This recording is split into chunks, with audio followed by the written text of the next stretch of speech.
You are listening to Brothers of the Serpent podcast. I'm back in here, people. She's in studio, folks. Woo!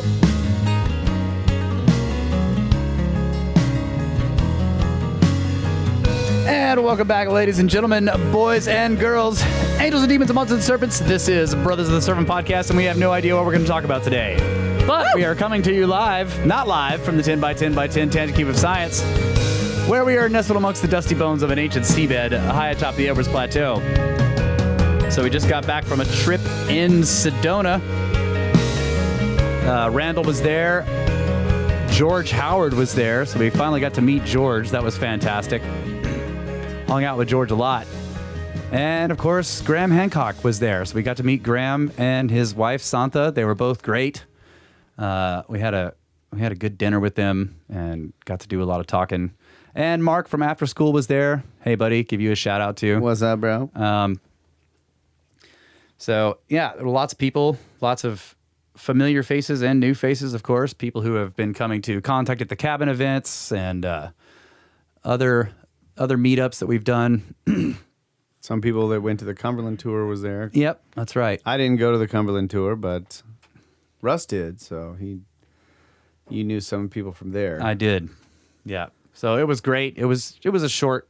Kyle and I, we were only there for what, 3 days, 2 days. Yeah. But it was a lot of fun, and it was not a tour; it was a conference. So it was lots of presentations. George gave a fantastic presentation covering the Younger Dryas impact hypothesis, and they actually got Dr. Alan West on, and he gave a short presentation as well. He wasn't there physically, but they got him on Zoom up on the big screen in the conference room, and he gave a talk that was really excellent. And then there was a panel with him and George and Randall and Graham. Randall gave a bunch of presentations. So you were there on the second day. Did you see some of those? Yes. It was actually pretty cool, but his planned presentation that was basically on how to lay out the design on the ground of a center, starting from raw land. Oh, yeah.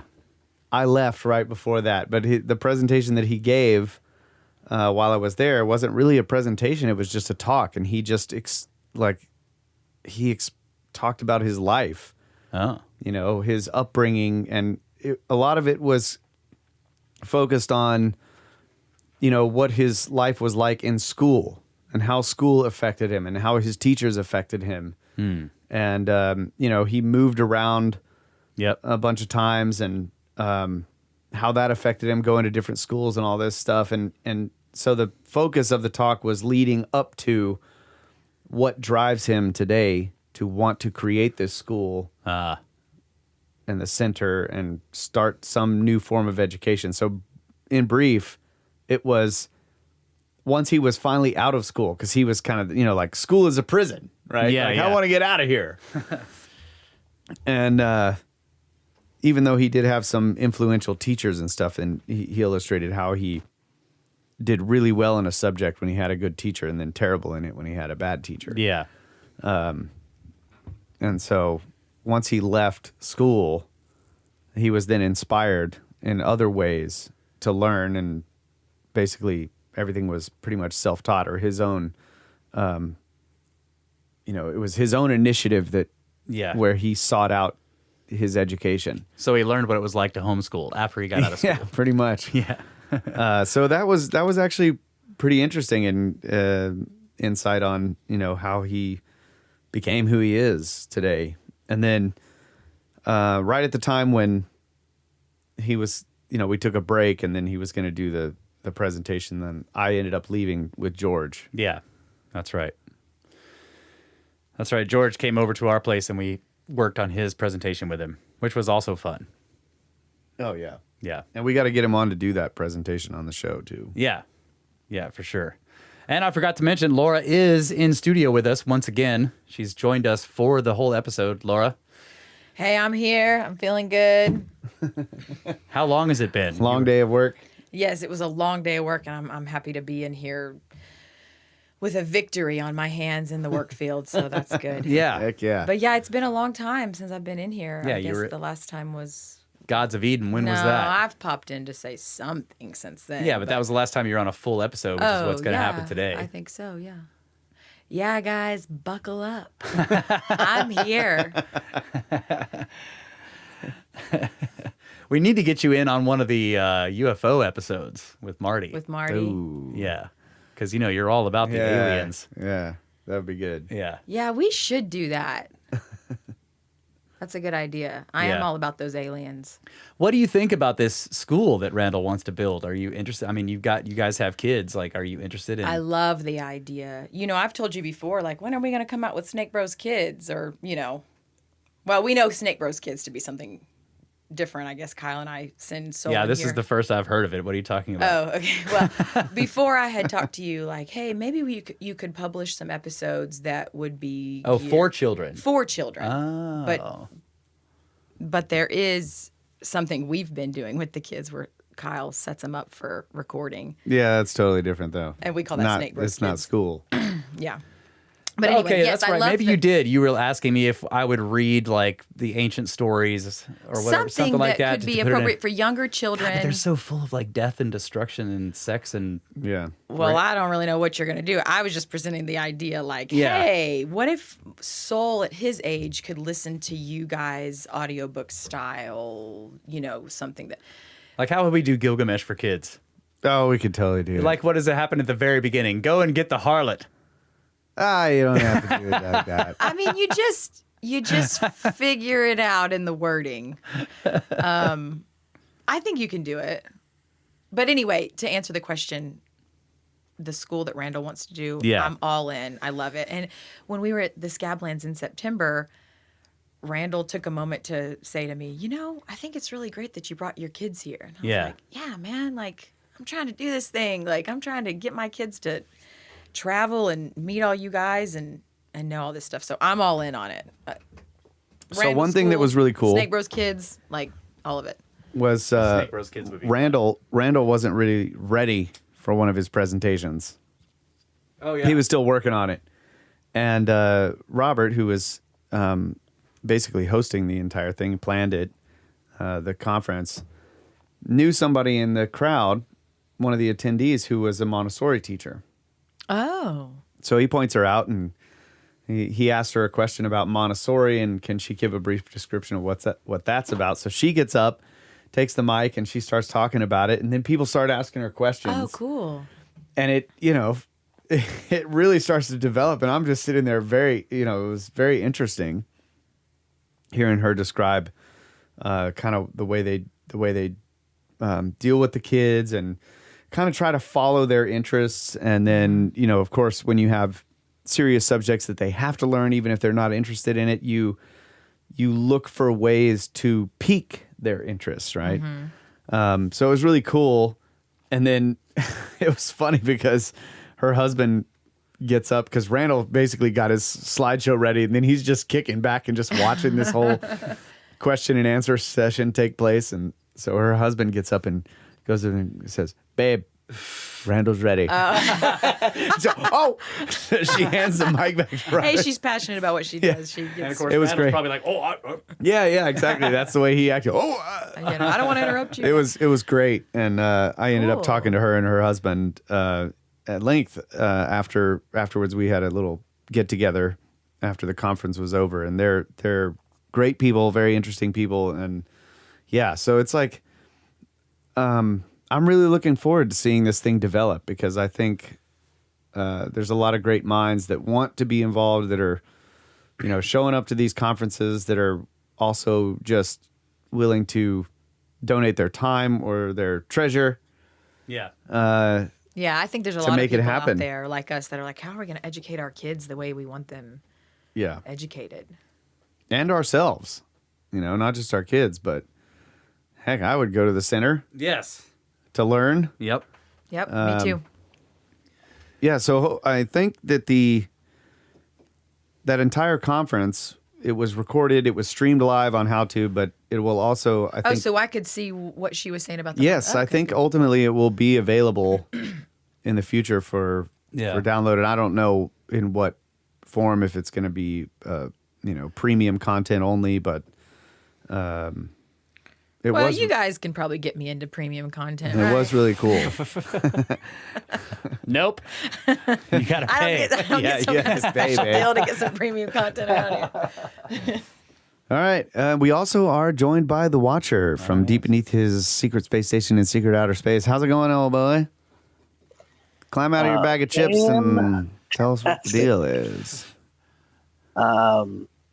Just living the dream, outer space, staring, listening, doing my thing. So you are going to be at the meetup, so people are going to get to meet you, right? You're going to be there in most likely in May. In dad mode? Yes, hopefully. I may have Are you going to relocate my space station for work reasons to Arizona, but I don't know if that's you going to do a splashdown in the Gulf? Like how are we going to get you out totally of space? Do that. Do all of your children also sound like they're talking through a bag of chips?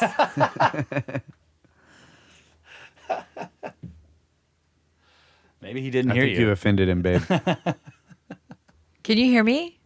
No, I totally heard you. Yes. Oh. Small bags, though. Very tiny bags of chips. Yeah, the snack bag size. Yeah. I've seen a million of those.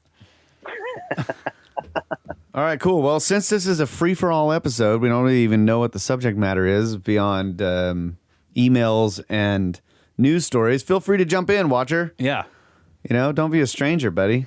When we're doing a serious show, you got to mute your mic because we can't have you, just jumping in whenever. That's right. When the content's important, shut up. But when we're just free, yeah. See? All right, thanks, guys. Watcher knows the rules. He does. This is why he's hard to replace. That's right. Everybody else talks too much. There's not anybody else that we know of that can take the abuse and still stick around. That's true. That is. It's definitely totally true. I It's totally can be true. Witness to that. I've seen this happen. So don't feel bad, folks. Those of you who write in and we slam you left and right. It's nothing personal. Nothing compared to what we do with the Watcher all the time. Does anybody ever write in and say, "You guys should take it easy on their Watcher"? Oh yeah, I'm sure we've gotten those. No, before. they also appreciate the fact that we nail him to the wall. Yeah, nobody ever says take it easy on the Watcher. They're like, you're a really important part of the show. Without you, Russ and Kyle wouldn't have anyone to make fun of. That's right. Hey, I love you, man. Yeah. We all love the Watcher. All right, do, let's of do course. Space Weather News. From spaceweather.com. Solar activity is intensifying. In the last 24 hours alone, the sun has produced more than 19 solar flares. The tally includes 6 M-class explosions and a powerful X2.2 class flare, which is described below. This is likely to continue as colossal sunspot complex AR 2993-94 turns towards Earth in the days ahead. So an X-class solar flare. The sun just produced another X-flare. Earth-orbiting satellites detected this X2.2 class explosion on April 20th. Remarkably, it came from a far-side sunspot.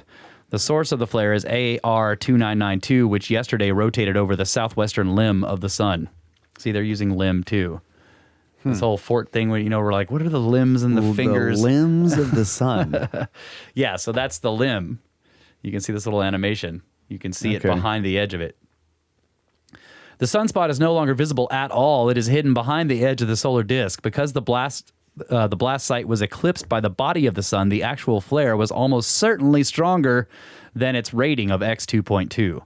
But radiation from the flare caused a shortwave radio blackout over Southeast Asia and Australia. Mariners and ham radio operators in the area may have noticed loss of radio contact at the frequencies below 30 megahertz for as much as an hour. Shortly after the flare, the U.S. Air Force reported a Type 2 solar radio burst, a natural form of radio noise produced by shock waves in the sun's atmosphere. Ironically, this radio burst filled the loudspeakers of shortwave radios on the day side of Earth with static during the radio blackout mentioned above. Terrestrial radio stations were briefly replaced with solar noise. So the coronagraphs have since detected a CME emerging from the blast site. And yeah, it is enormous. When you watch if you go to spaceweather.com and watch the animations for this blast was huge. So if it had been pointed right at us, it could have been pretty bad. Yeah, it would have been bad, and it would certainly have been higher than the X2.2. So this CME will not hit Earth. It is well outside the strike zone. No surprise considering the far side location of the sunspot. Okay, current conditions. So would we notice if a major CME like ran into another planet? Oh, like hit one of the other planets in the solar system? Say if it hit Mars and we were watching Mars or whatever. Obviously, if the rover was affected, but I mean... Well, Mars doesn't have a magnetic field. So no, that's true. But if it hit, Jupiter and Saturn, it might cause auroras in their So poles. we would notice, okay. I'm not sure. That's a great question. Current conditions, solar wind speed is 514.0 kilometers per second. The density is 7.2 protons per cubic centimeter. Sunspot number is 68. The neutron count is 7.8% above the space age average. And the KP index is still 3, which is the top end of the quiet range. And it is the same for the 24-hour max. And for those of you who are just joining us, on at least at this episode, we've been doing these space weather news updates for a long time. Yeah.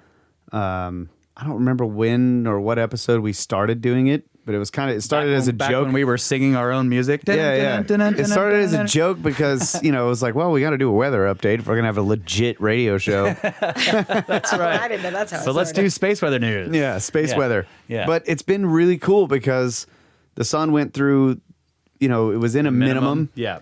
And we went through, it's a weekly update, so it's obviously not every single day, but we saw how the cycle changed, and so the polarity of these sunspots started to show up going the other direction, and so we saw it dwindle down, and it was just like zero sunspots. Yeah.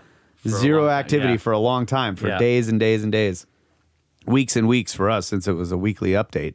And now we're back up to, we've got 60, there's been 70. Yeah, there's been over 100 at one point, recently. It's been really cool to kind of just... All the flares are showing back up, Yeah. and the neutron counts, and the wind speeds, and the KP indexes are all changing. It's fun. Yeah, it's been cool. That's right, but at the beginning we were trying to, associate, what does the neutron count mean for how hot it is outside? Yes, I can tell. Proton density. Yes, Proton density. The proton density was high. I can tell. I could tell. It was really hot today. Yeah.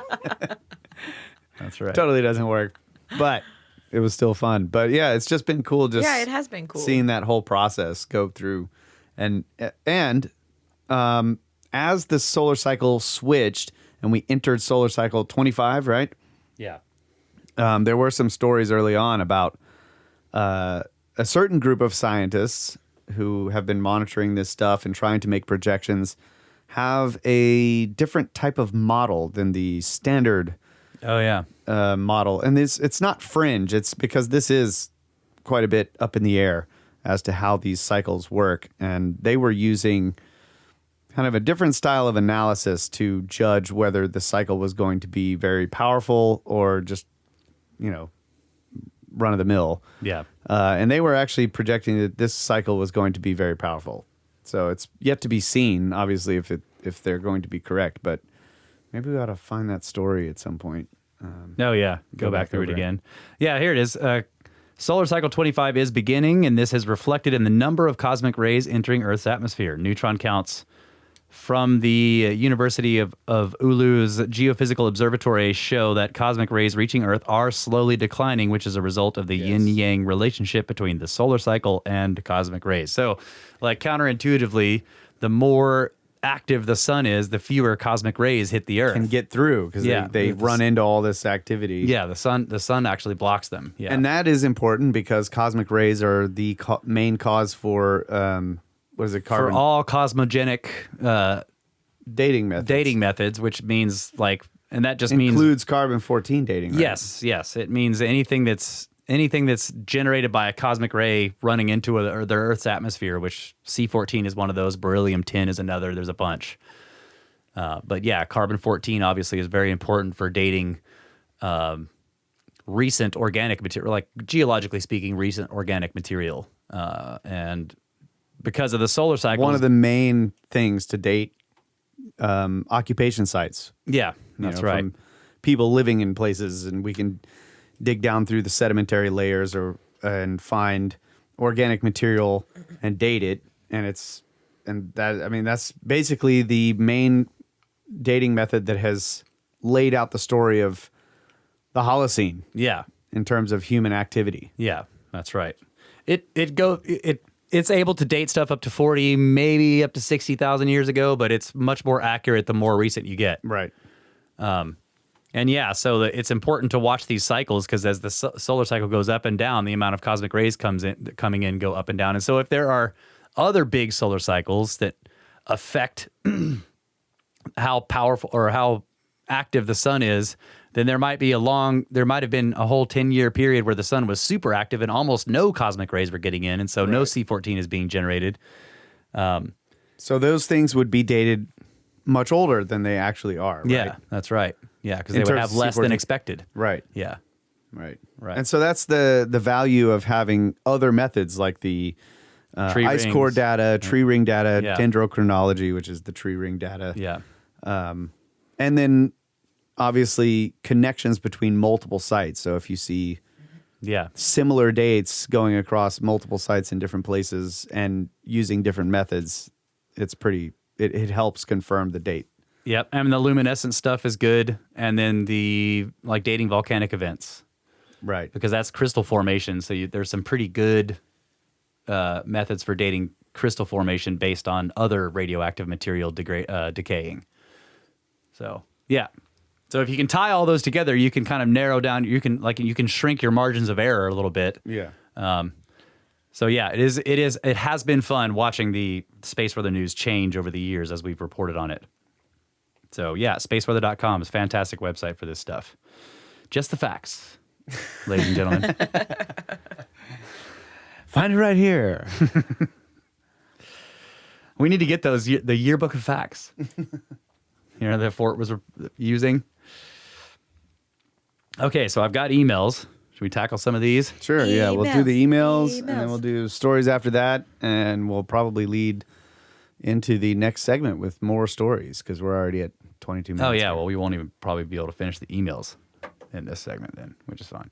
All right. Okay, first one. This is another one from Patty. She says, "Hola, brothers. Listening to Marty talk about what the Germans had developed. So, this is about episode 173, which I think is one of the UFO episodes. I should have looked that up. Watcher, which episode was episode 173? So she says, listening to Marty talk about what the Germans had developed sends chills down my spine, and it brings me back to a trip I took while in college. Let me explain. I was a member of the AIAA school chapter, which is the American Institute of Aeronautics and Astronautics. And one of the trips we took was to D.C. for a competition with our RC airplane, remote-controlled airplane, and we didn't win. Anyway, while in D.C., our chapter president scheduled a Smithsonian storage tour.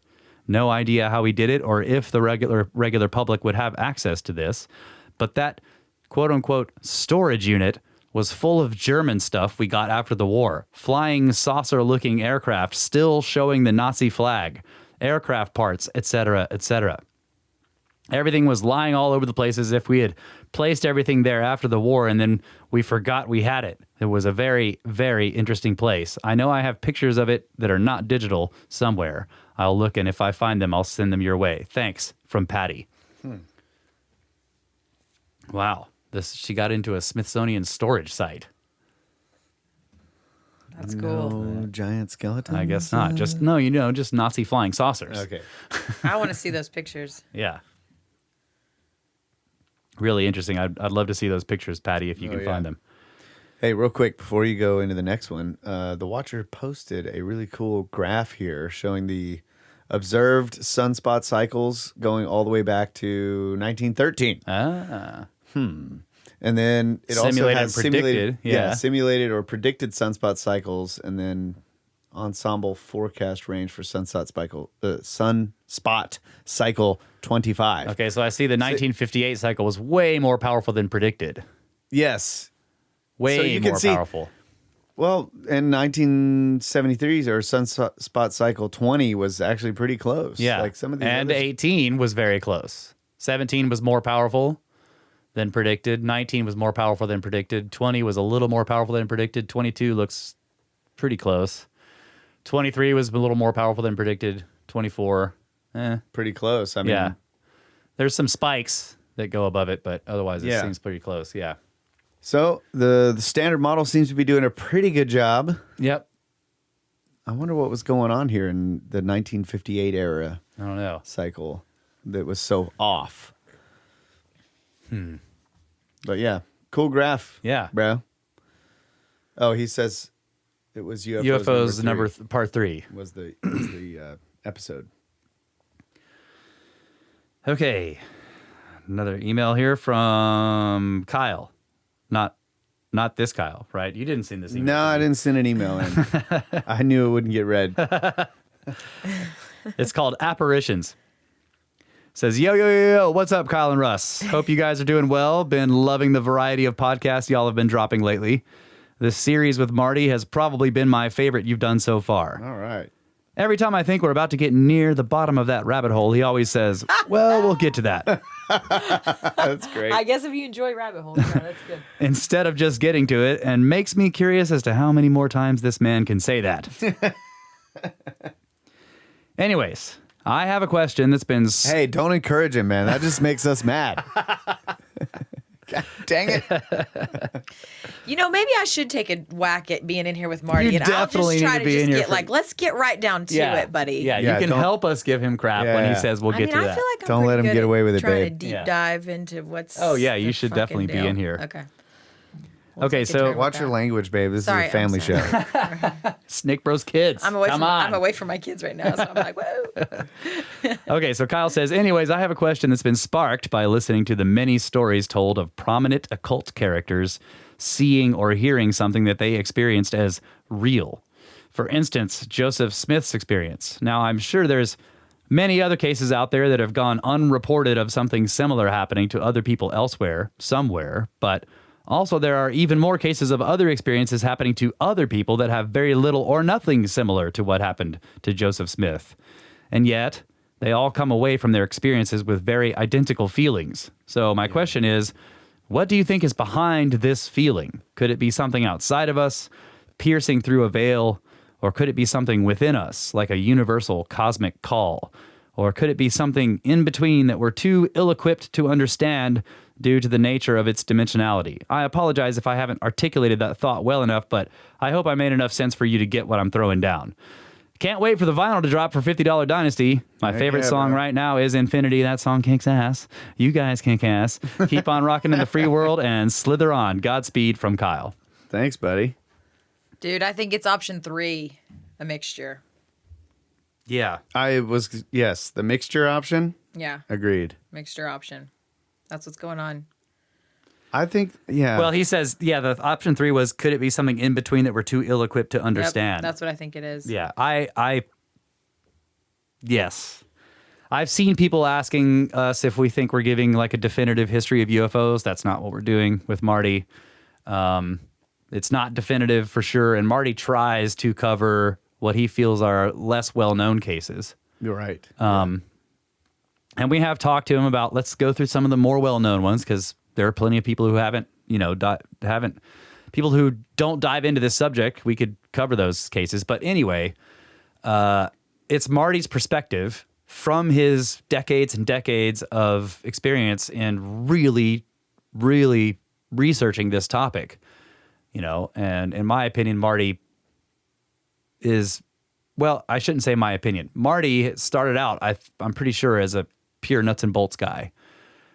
But over the years, I think that's just a path that we all take. I started out as a nuts and bolts guy on the UFO stuff, and you just over time, you just start to realize it's more than that. Or maybe I should say it's too complicated to say that that's what it is. Maybe that's what I should say. Yeah. Or another possible way to look at it is we don't even have the proper tools to be able to just to discern the differences between totally different kinds of phenomena. And so we're lumping them all together, and that makes it look more complicated than it actually is. I don't know. But the point is that there's this intermediatist merging, like Fort would say, of what appear to be basic craft that are physical craft, or even, like they land on the lawn and they cook pancakes for the guy or whatever, something strange like that, and they're like, we're from Venus, and then they leave, to really strange, almost religious style experiences with automatic writing, downloads of data that result in new technology, and cults starting up with apocalyptic visions. So there's this like there's no line between those things, because you can find cases that merge all of them together, and so it's unclear exactly what's going on and if this is more than one phenomena or if it's all one thing. And so yes, I would say that we're too ill-equipped to figure out what's going on, which is option 3. Yeah. Or maybe people just need to really prepare themselves that Star Trek and Star Wars, that's really what it's like. Maybe people just need to get on board. Star Trek and Star Wars? Yeah, it's a mixture. Computer. Heresy. Update on the Death Star. I mean, Only one you can can be real, jump ask any planets and there's Trekkie. all these critters everywhere and it's big. Only one can be real, babe. No, baby, it's Says a the mixture. Watcher. Well, that's a great email, Kyle. I'm sorry we don't have the answers. I don't think you expected us to, but Well, he wanted to know what we thought out of the 3, and that's what we think out of the 3. So there yeah, you he go. said, my question is, what do you think is behind this feeling? In other words, Yeah. And that's kind of what we think. If we have to pick between 3. But I think all that stuff I said was not really answering or addressing his question, because he wasn't asking about. Here's my thoughts. So if people have spiritual experiences, totally sober. Some people just have a much more sensitive perspective, I guess, or I don't know, mind, being, soul, whatever it is, to spiritual things. I have definitely one friend that's like that, and also my mother is very spiritual and very sensitive to that type of thing. I've had some experiences like that, but then there's other people who have these incredible spiritual experiences if they're under the influence of like a hallucinogen, like mushrooms or something like that.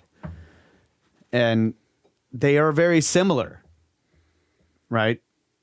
I think spiritual some experiences people just can't let go of some of the anxiety and have to get under the influence of drugs to even slow down enough to see something. Yeah. So is it that the drugs are facilitating their innate ability to connect to the spirit world? Okay, there's that. Then there's other people that are also having encounters with what seem to be nuts and bolts craft or beings. Yeah. That also result in the same type of spiritual feeling. This is what his point is. Yeah. So the thing that I wonder is like, because I guess basically is it that we are encountering other intelligent beings that have a very good control over that realm or the ways of communicating through the spirit realm, things like that, right? Like maybe that's what's happening. But it definitely seems like when you look at religious texts or ancient texts, that a lot of people back then also had the same experiences that many people today are having. Yeah. And they come in the same myriad of forms. Yeah. Whether it's just in their mind or when they're sleeping, they have dreams, or when they're awake, or if they're possibly, they're out in the desert eating cactus or whatever they're doing, fasting and having out of body experiences.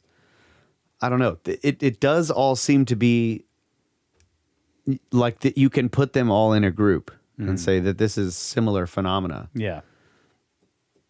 And like you said, it doesn't mean that they're all the same, that the nuts and bolts craft or the things that people see in the sky are directly connected to the spirit realm. Yeah. But that for some reason it has a spiritual effect on people. And you could say that with other things. Like, I mean, I could come up with some people could say, listen to a lecture and have a spiritual experience, or listen to a song, or watch a concert, or something that you could describe as a nuts and bolts thing. Like I had a spiritual moment when we went down into Murray Springs and I saw the black mat. Yeah. Having learned all of this stuff from Randall about the implications of this black mat and just all the research that we've done, when I finally saw it, it was an amazing experience, and I feel like it was a very spiritual experience for me. And maybe it was just the strong understanding you got. That's what I'm saying. The It's like depictions of the understanding you told me with in Egypt. Somebody standing on top of someone, and you said, Yeah. What? Was this Yeah. a joke Okay. or So what? this is This is not a joke. But, okay, so maybe you could also interchange just the strong understanding of something with spiritual Yes. in the sentence. Perhaps. Yeah. So this is a great discussion. Let's take a break, come back, and keep talking about it because That's a good this is point. good. Yeah.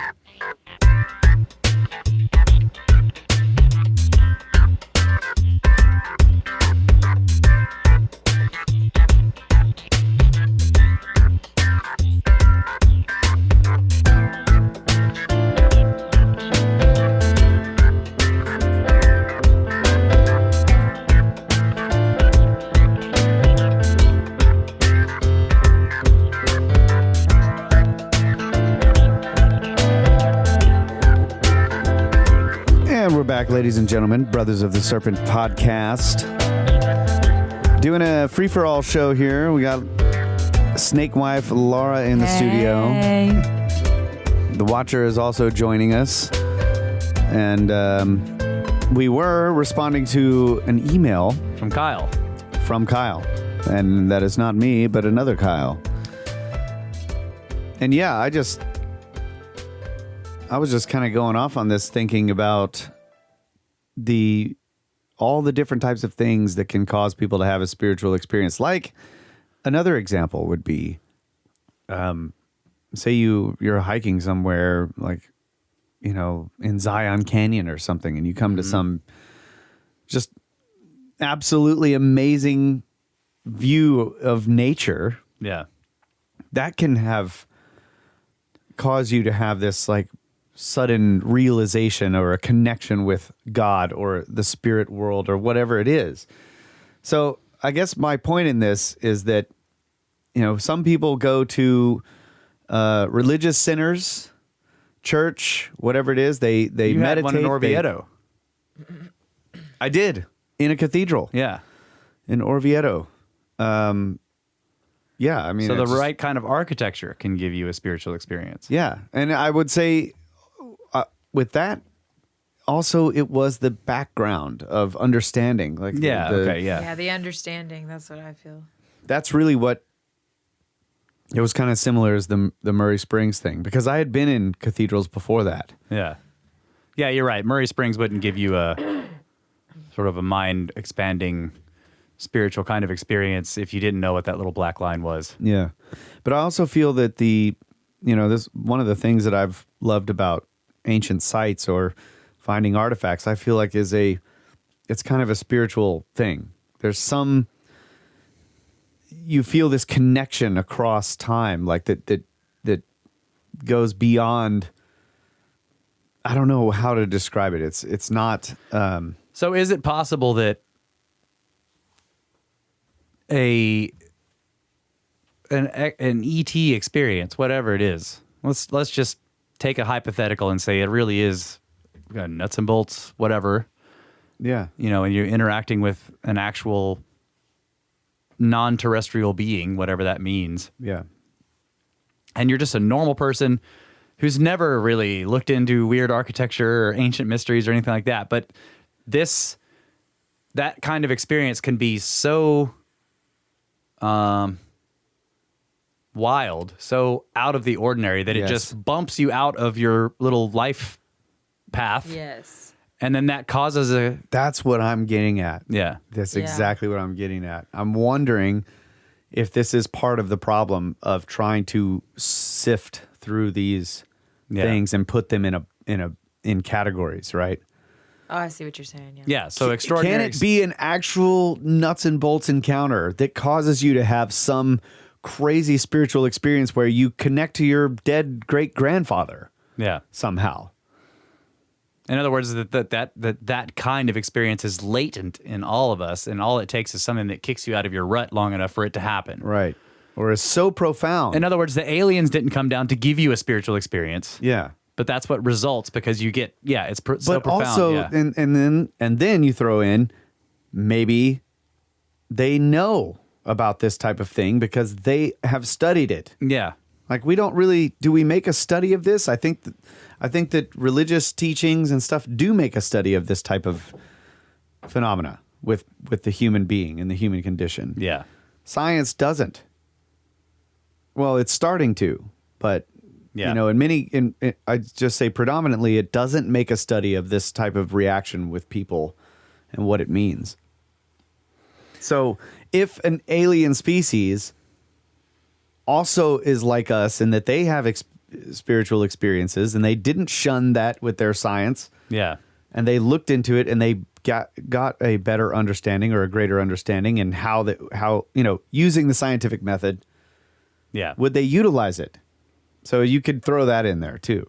Yeah. To gum up the works. Right.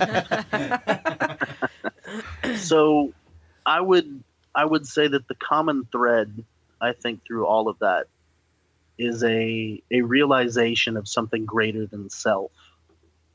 Right. And so these encounters, it seems to me, regardless of the specifics of the experience or how it presents, the feeling that he's asking about in the email, that thing that is left behind, is this feeling of being a part of something that is almost unfathomable, something that is great, so great that it's beyond everyday perception and comprehension. Okay. And it leaves this sort of spiritual high. It seems almost like, because you have been in contact with this thing that acknowledges you as a part of it, and it is something greater than everyday life. Or at least it implies something much greater. Right. Exactly. But then yes. Yeah. I see what you're saying. I guess I also associate it with anxiety just because I'm personally have battled with just a lot of anxiety during my life. But I think to have a moment, like an aha moment, an understanding moment where, or like you're saying, you go out in nature and you're just like, whoa, to have a break from kind of what you're saying, Brett, your own little world. You step out of your own little world for a minute and all the just whatever's going on around you in society. And you're looking at something greater than yourself. I agree. And it's almost like you find alignment with the spiritual energy that's around you, or with the world or the universe, that you are all one. And in that moment, it's almost like peace. You find this peace. And that's a profound feeling.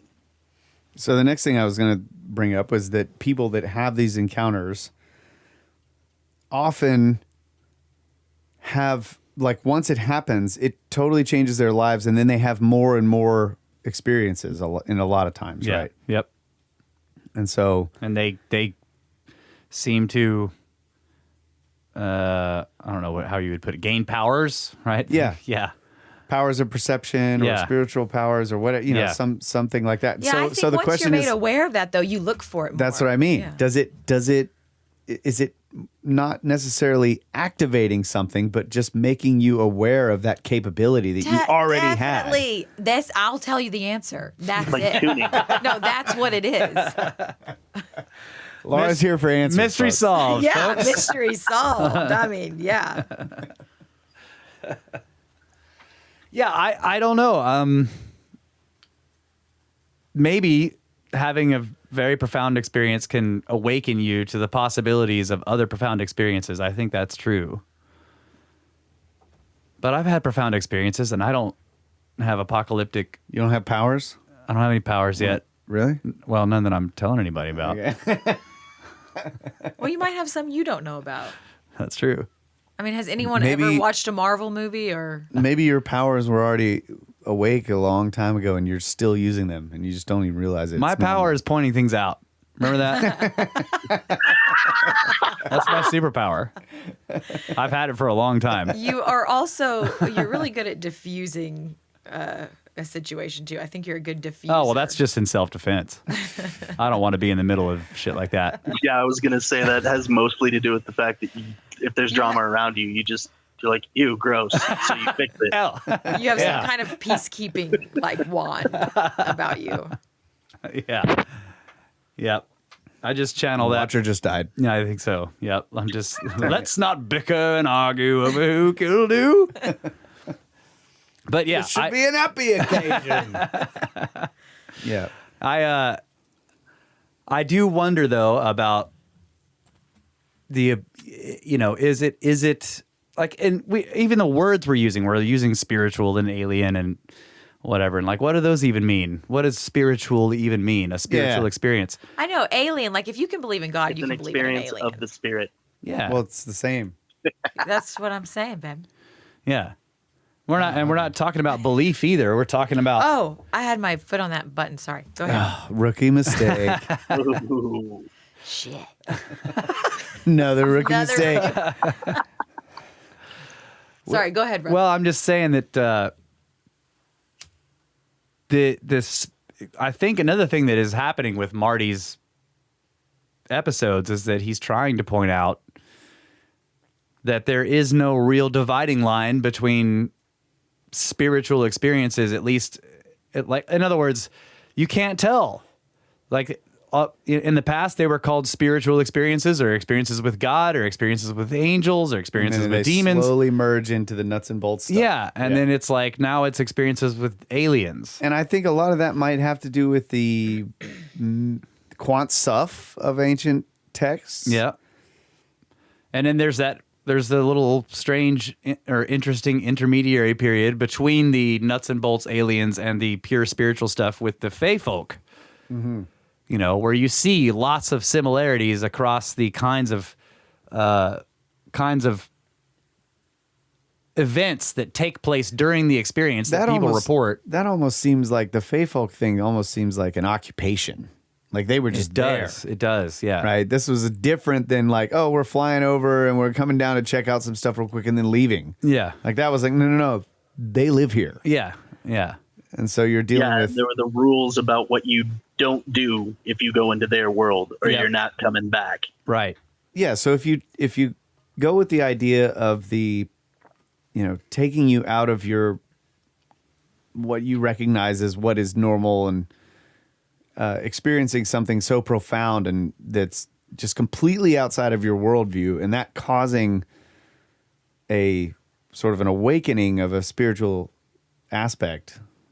Just going with the standard ideas of spiritual, but not to break that down, that it would still be the same thing, except, having that occupation, those people sort of, they wrote it all down. It was so normal. Yep. It started to become normal to the point that it wasn't, it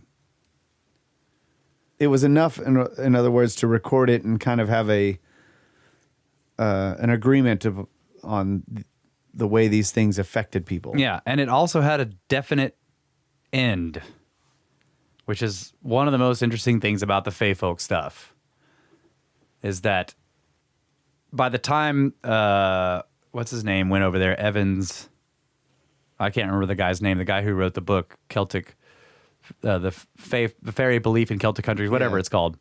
By the time he went over there, and began to interview all these people, the ones that had either direct experiences or really had experiences with people who had direct experiences were all the oldest people in the villages that he went to visit. Yeah.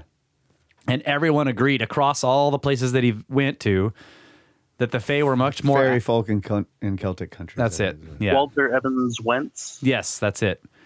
They all agreed that the Fae folk were much more active and much more visible and much more present in people's lives, in the previous generations, but they had almost completely disappeared by the time that Evans Wentz went out there, and only the oldest people had direct memories or memories of people who had direct encounters. So I found that very interesting, and it like covered this specific time period, and then they just sort of vanished, right? And like what? So that's the other thing. And now we're going off on Fae stuff, but it's just That's I've cool. always wondered, It's a like, free for all. well, I've always wondered, like, what does that mean? You know, like what exactly does that imply? Like that only the old people remember? no, that well, yes, that's an indication of a time period Yeah. of activity that ceases, right? And so Why the ebb and flow? yeah, can you find another kind of belief where it just peters out over time? Like people just are eventually just like, well, that doesn't happen anymore. You know, it's like, I mean, I've felt that way since a child, you know, reading the Christian text, the Bible, the Old Testament stories. And yeah, all the that Old stuff. Testament's full It's of, like, yeah, how come this doesn't happen anymore? Yeah. You know, like, yeah, but I mean, obviously that covers a long expanse of time. And Right. they're very, just a few people based on the total population of right. the world. And we've found out that people do still have those kinds of Right, experiences, right. but they just associate them with aliens it's now. different. Yeah. Yeah.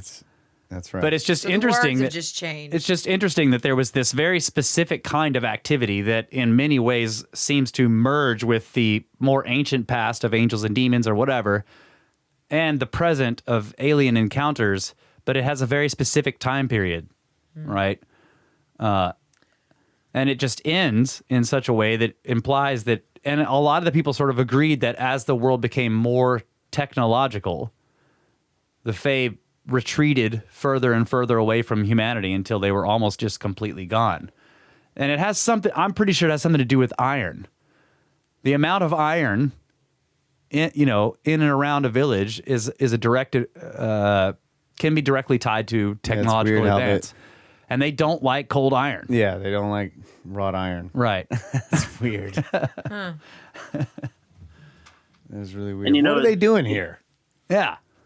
I don't know. We got an iron core, That's right? what I'm saying. Yeah. You came to the wrong place, buddy. Maybe And they're it's shipwrecked. kind of interesting that when you look at the phase specifically, that we almost have like a taxonomy, right? Like we have different classifications Yep. of beings within their world, and some of those bleed over into other places. But I feel like with the Fae, it's one of the most well documented.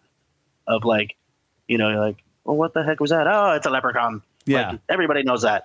Like you're just like, it's so well written and followed and broken down, and it's very strange. Yeah, For but there they're to also be that much knowledge and that much contact, and then for it to just poof. they're also tricksy though. Like, that so many of those accounts, the person will meet a being and the being will tell them like, no matter what I appear to you now or how you see me now, I can appear as anything I want.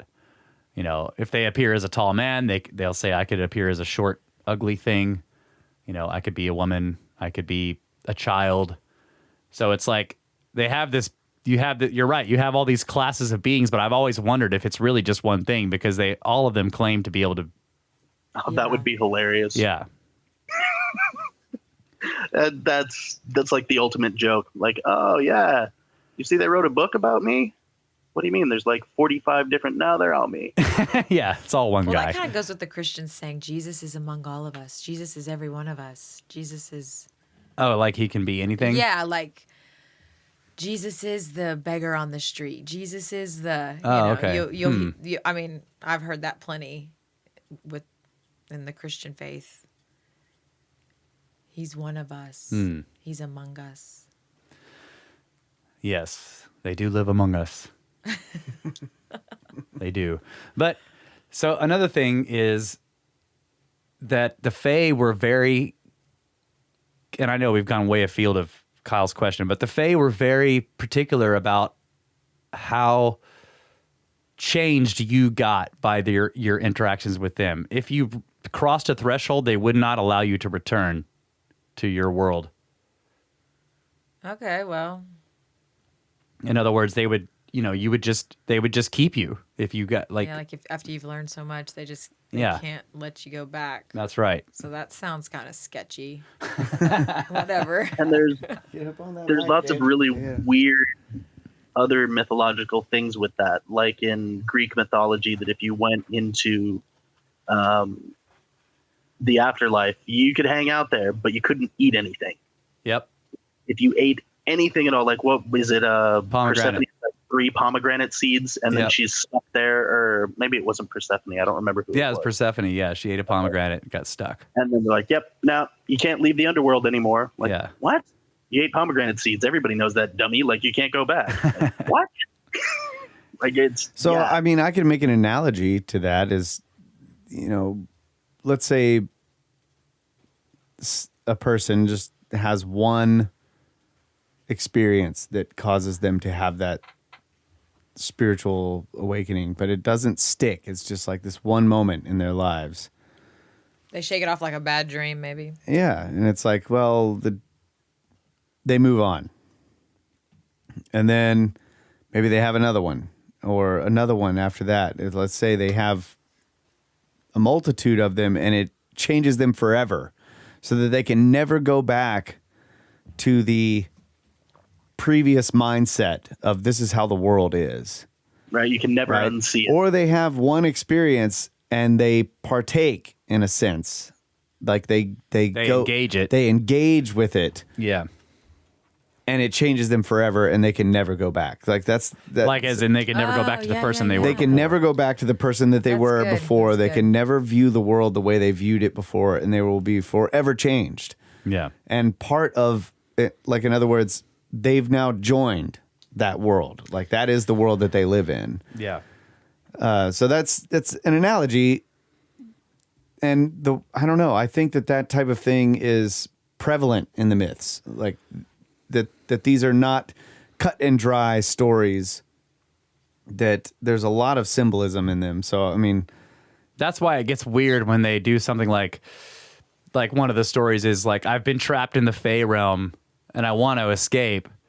And the only way I can escape is I know that there's going to be this gathering of Fae. And if you, as my relative, show up and throw a dagger over my left shoulder, then I'll be able to leave the Fae realm. And you're just like, what?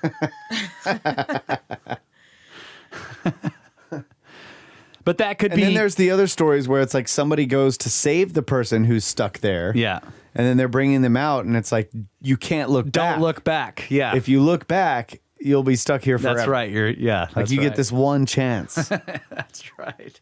Yeah. So yes, those, to me, I look at those stories like, okay, here's this scenario, and I have the scenario in my mind, and now when I continue on with my life looking at the world and looking into the other ancient mysteries or whatever they are, I look for how that idea just plugs in perfectly. You know, what does it mean that you can't look back? Because I do take these things symbolically. Yeah. At the same time, I'm open to them being literal, but I've Is found it maybe more like an addiction, temptation? You got to just cut it off because it's too strong, and that kind of. Maybe. That's a good idea. I don't know. I've wondered about that, but yeah.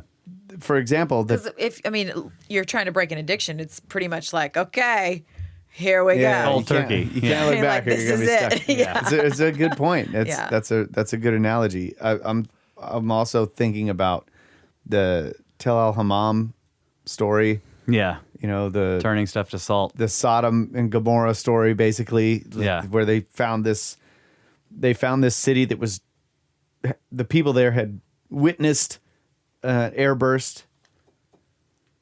You know, a bolide or whatever came in and exploded, and it erased them from they were just wiped out. But in the study, they think that the city of Jericho also witnessed it, and so it's possible that this is where the story comes from, that Jericho's walls were destroyed by some thing that was circling around the city and then blew the trumpet blast and the walls fell down. And the other aspect of the speculation of the scientific team, I don't know if it's speculation or maybe they did have some actual evidence of this, but the salt layer. Yeah, the salt layer. Yeah. That it at least pieces of it may have impacted the Dead Sea, is it? Or even and threw up so much of that water, and then it just basically salted the earth all around. So here's where you have this story of a person looking back, coming from the destroyed city. They look back and they turn into a pillar of salt. So why did they throw the looking back part Yeah, in they there? threw that weird Fae bit into Because that's Fae, and it's also in Gilgamesh. Yep. You know, with And it's in the Greek stories. Don't look back when you're leaving the underworld. You know, all Right. that stuff. Yeah, it is a. so that there's something about the looking back. There's some, and is it a contextual thing? Like they had maybe a superstition about don't look back, or Yeah. something like that. That is why they put it in there, or it was important because it was part of their culture. I don't know. Well, cool guys don't look at explosions. Yeah. That's right. And you don't want to trip. Sometimes if you look back, you might trip. You're not looking where you're going. That's a good point. You Yep. know? In other words, like you said, with the addiction like thing, just purely in a literary sense, it implies a don't show any regret. yes, right. Like keep your eyes ahead, Yeah. move on. Like that's you're how leaving. you survive. Yeah. But you're only going to succeed at moving forward if you let go. Yes, that's yeah, a good yeah, point. Yeah. That's yes. So if you're looking back symbolically, You haven't really let go. you're not moving on, You're you're in not your moving own forward, and way you're not of going to moving survive. Forward, yeah. So Or what that's if in some way it ties into the more modern don't look down, right? Like if you look down, you experience the immensity of what you're doing. and that can actually cause you to fall. Fail. Right. Yeah. I don't know, Brett. Down and back are different. Not if for you're Brett. playing a He's in side-scrolling space. game. That's right. In space, every direction is down. Okay. No, it's a good point. So I think we all figured that one out. What's next? Are you telling us we must move on? I do think it's interesting, though, that despite the roundabout nature of all of that, we still kind of came back to the third answer that we're just really not equipped to know. Yeah. Yeah. Well, now I'm thinking of the other bits of stories like that where, the whole Rip Van Winkle effect, right? Where what was it? Was this Van Winkle that this happened to? I know he slept, right? I don't remember the details. I think he went and partied with them, Yeah. with the Fae. And then he laid down to sleep or something like that. Something like that. And maybe this is, I can't remember if this is the same story, but there was a similar story where the person comes into a beautiful mountain valley or something like that, and there are a couple old men there, and they're playing some game. Oh, he sits down to play the game. Well, with he them. sits down to watch them play the game because it's fascinating, and he's watching them play the game, and eventually one of the old men turns to him and says, "You've been here a while. You should go home." And the guy suddenly snaps out of his trance, and he stands up and he goes home, and of course, everybody he knows is dead, and all this time has passed. Yeah, so brief synopsis. The story of Rip Van Winkle is he's a Dutch villager in the Americas. It's written by Washington Irving. He goes up into the Catskills and meets these strange Dutchmen, drinks their liquor, and wakes That's up it. 20 years later. Right. He drinks okay. with him. He parties with him. Yeah. Yeah. And then, they're like, hey, man, you should probably go home. Yeah. We got to be careful at the meetup. Yeah. And it's been 20 years. Show up and drink beers with the Snake Force and come Yeah. back. It's going to be 20 years later. Yep. Yeah.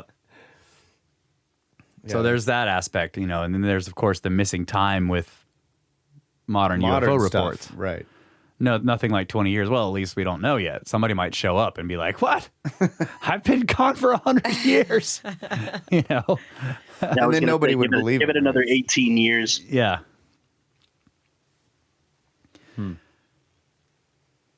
Yeah, I don't think it's. I'm in the camp as well. There's so much here. We're not going to be able to just figure it out by discussing it. But I think the point is, I don't think that we're beyond understanding it, or that we don't Ever. have the capacity to understand it. I do think that we can, and I think, especially that we, by discussing it and by doing stuff like what Marty's been doing and sifting through all this stuff and trying to look at the data, and many other people who've looked into it, to try to, pass these stories through certain filters, which allows us to analyze them independently from others that may not necessarily be connected, even though they might look like they're connected on the surface, and thereby confuse the subject. Yeah. I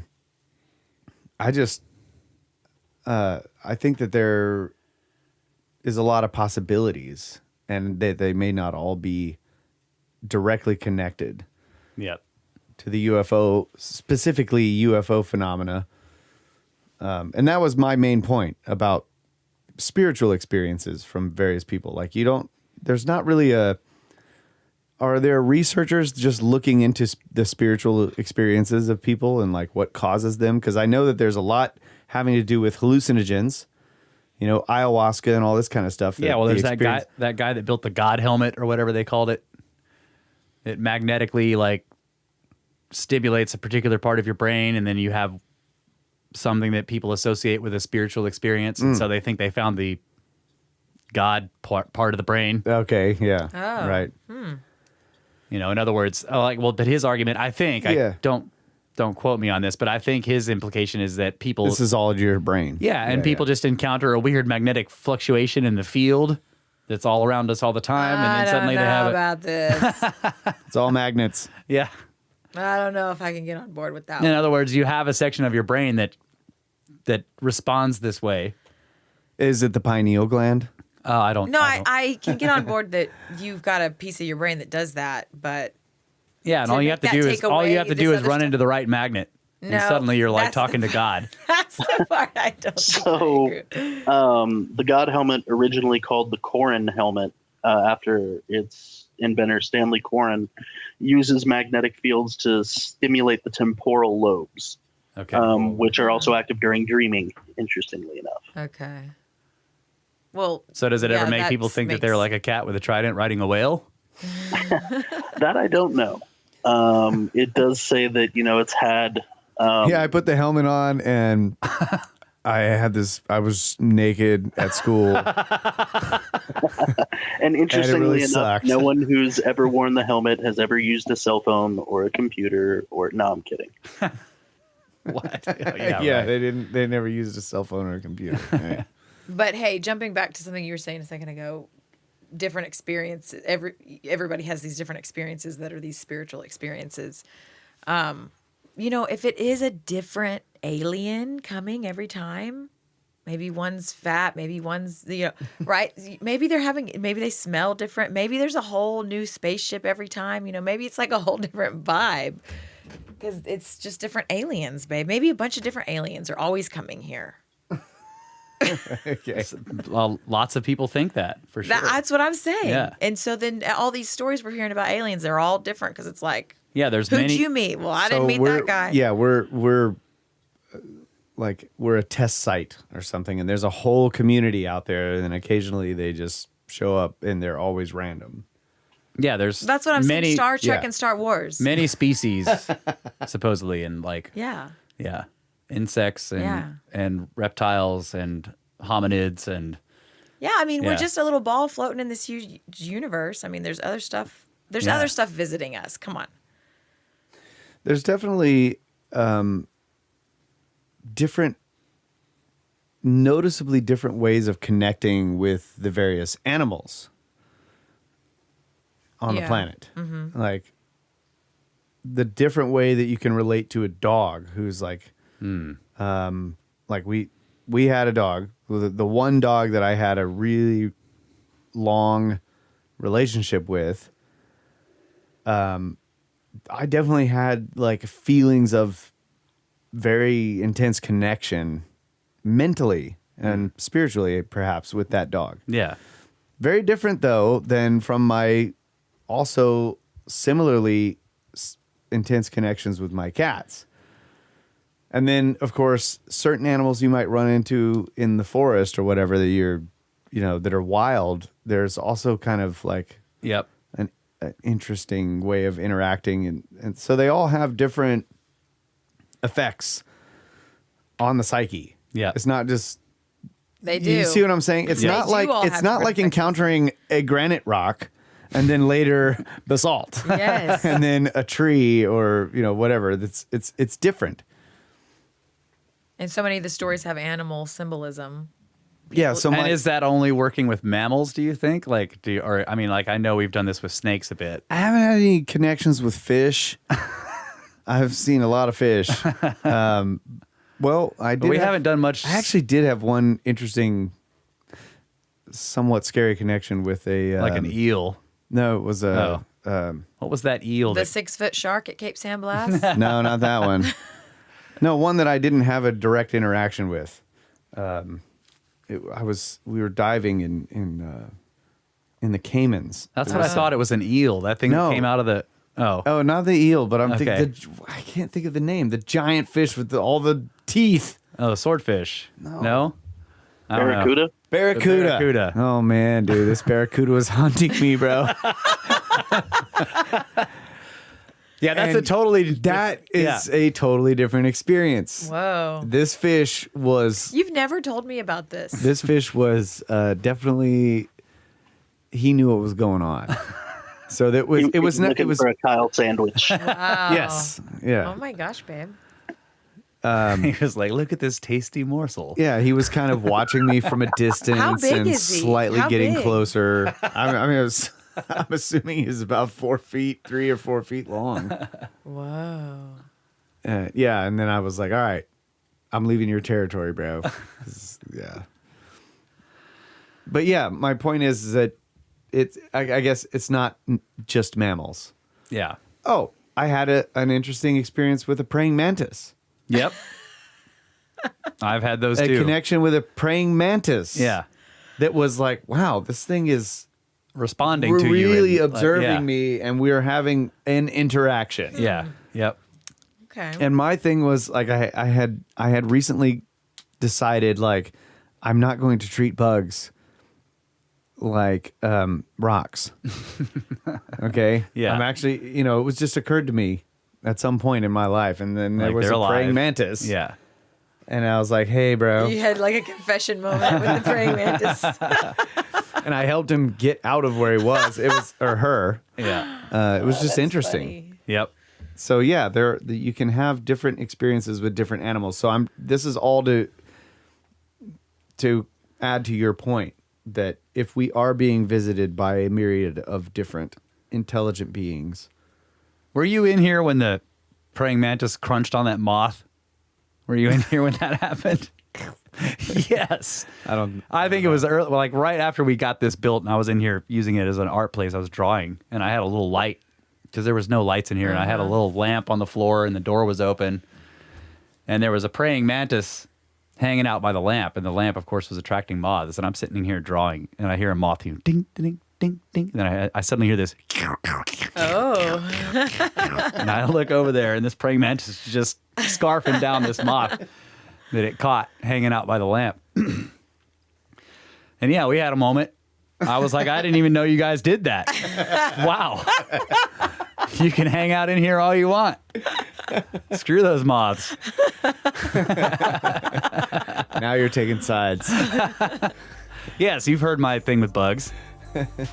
I haven't heard your thing with bugs. Well, we got to take a break before we hear the thing with bugs. Okay. We'll be right back. Moths!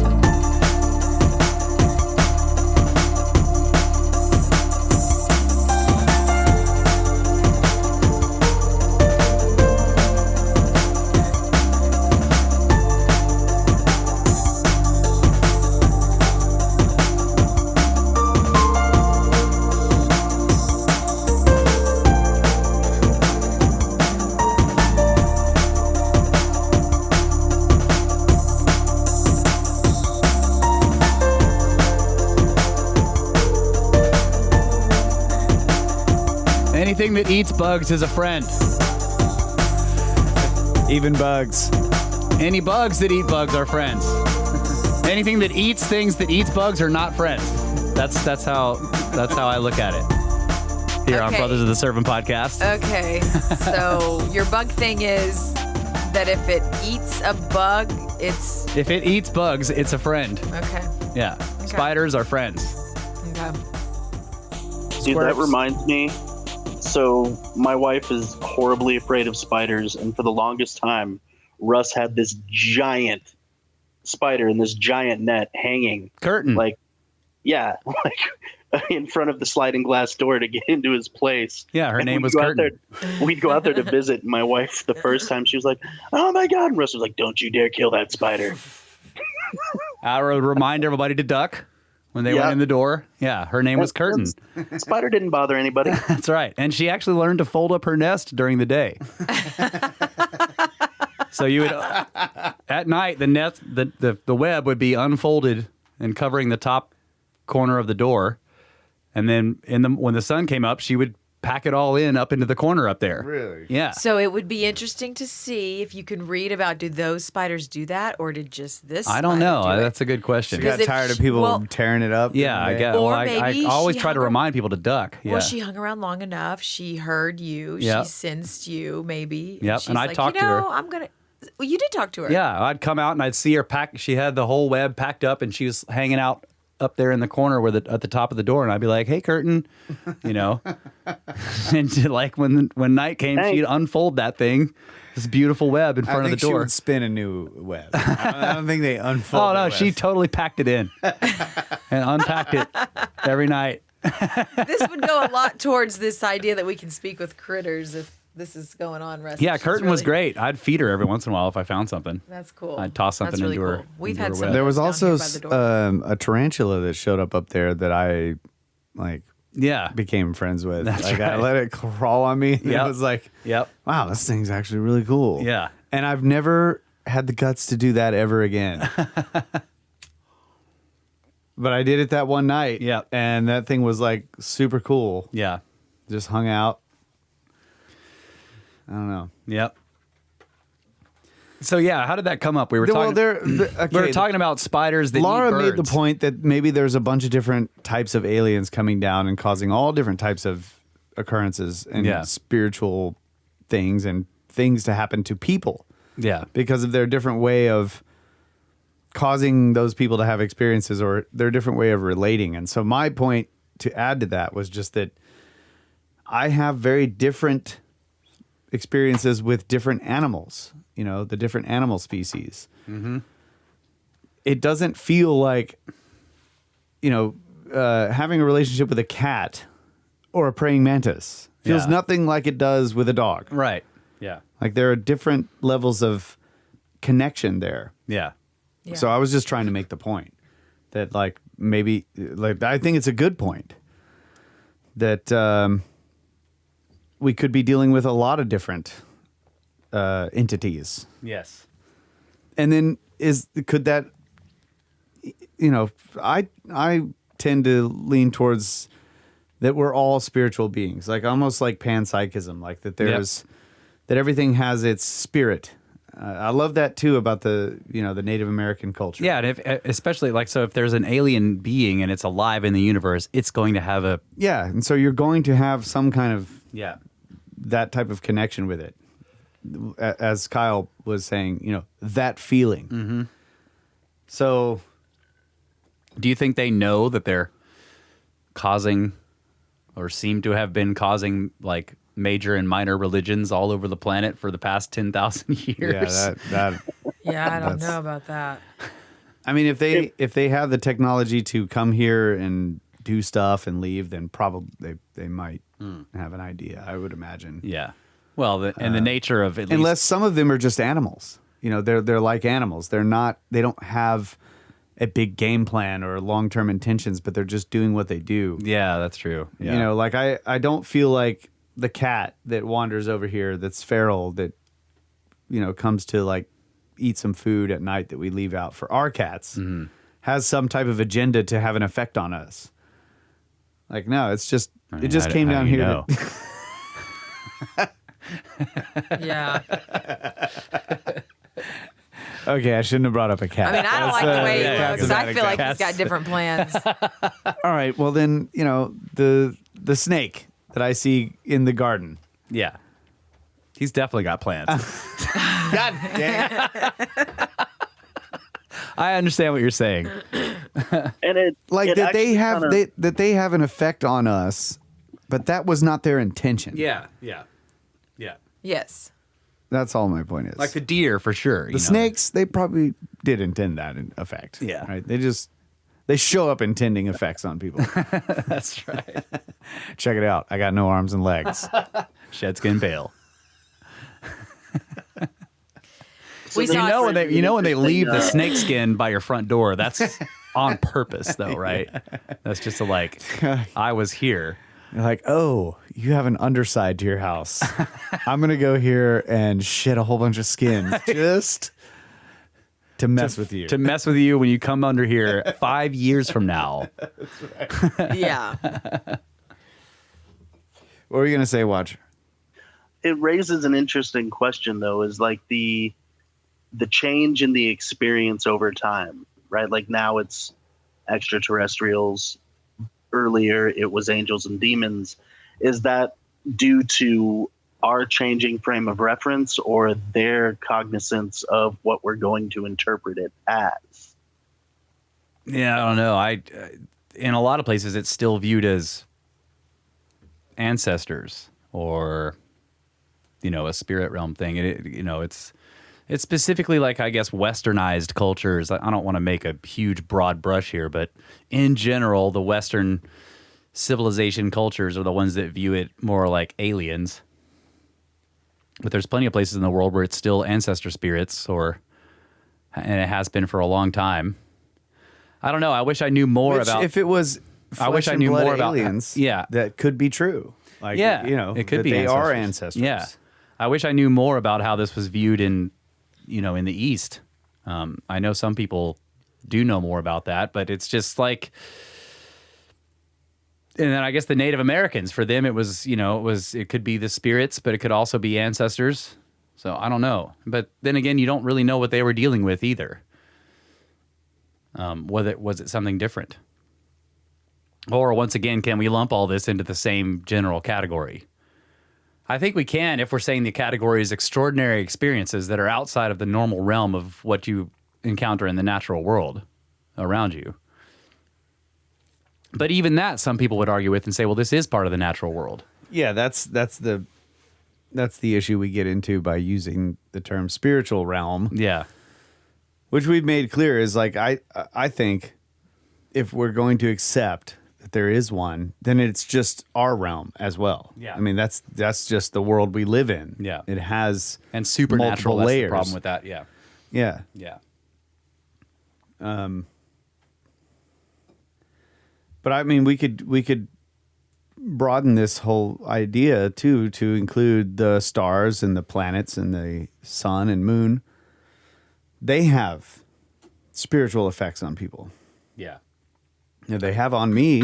I Yep. agree. This is why the full moon has an effect on the human condition. on women. I was actually Oh, going to yeah. say. I was actually going to say earlier with space weather news. Physiologically, Yeah. as well. It's With space weather news earlier with the sun. You're like, we've been tracking it for so long, and I actually thought then if they had been tracking the moon so closely, I wonder if Kyle had noticed mood swings. Moon swings. Mood swings in this household. I wonder if that's where that word comes from. Mood. Yeah. I don't It's know. just moon. comes from the moon. But Lila was born on a full moon. And she was born a full wolf moon. and she was 6 days early. And some women I've said that to were like, "Oh, yeah, see, it was the full moon. That's why. Like you went into labor because of the full moon." What was it, like the gravite? I don't know. I don't think we know.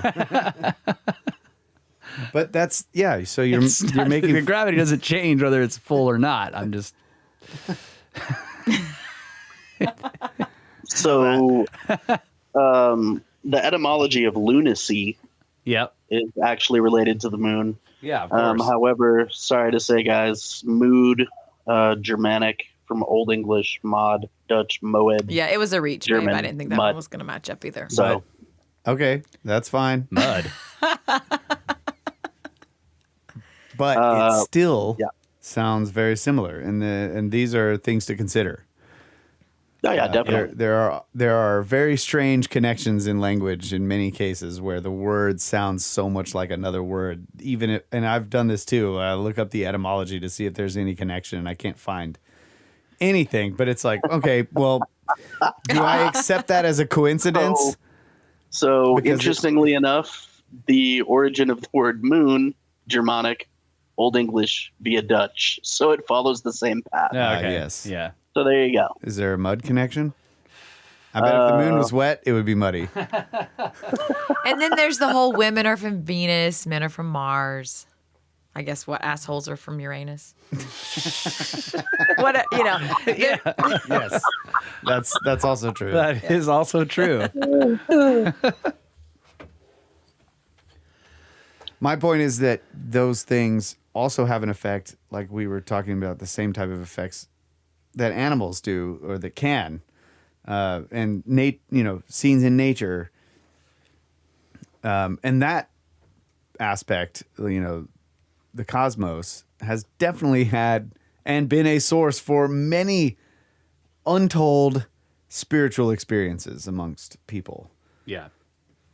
Without the need of an encounter of a nuts and bolts craft or a being or anything like that, but just, like you think of witnessing a comet or just people who maybe see the stars for the first time, for example, or look at the cultures that worship the sun and the moon and all of that stuff. So lights in the sky, no matter what types of lights in the sky, definitely have a big effect on people. Yeah. And the entire cultures have been based around lights in the sky, whether it's the sun or the moon or stars or UFOs. Yep. All right.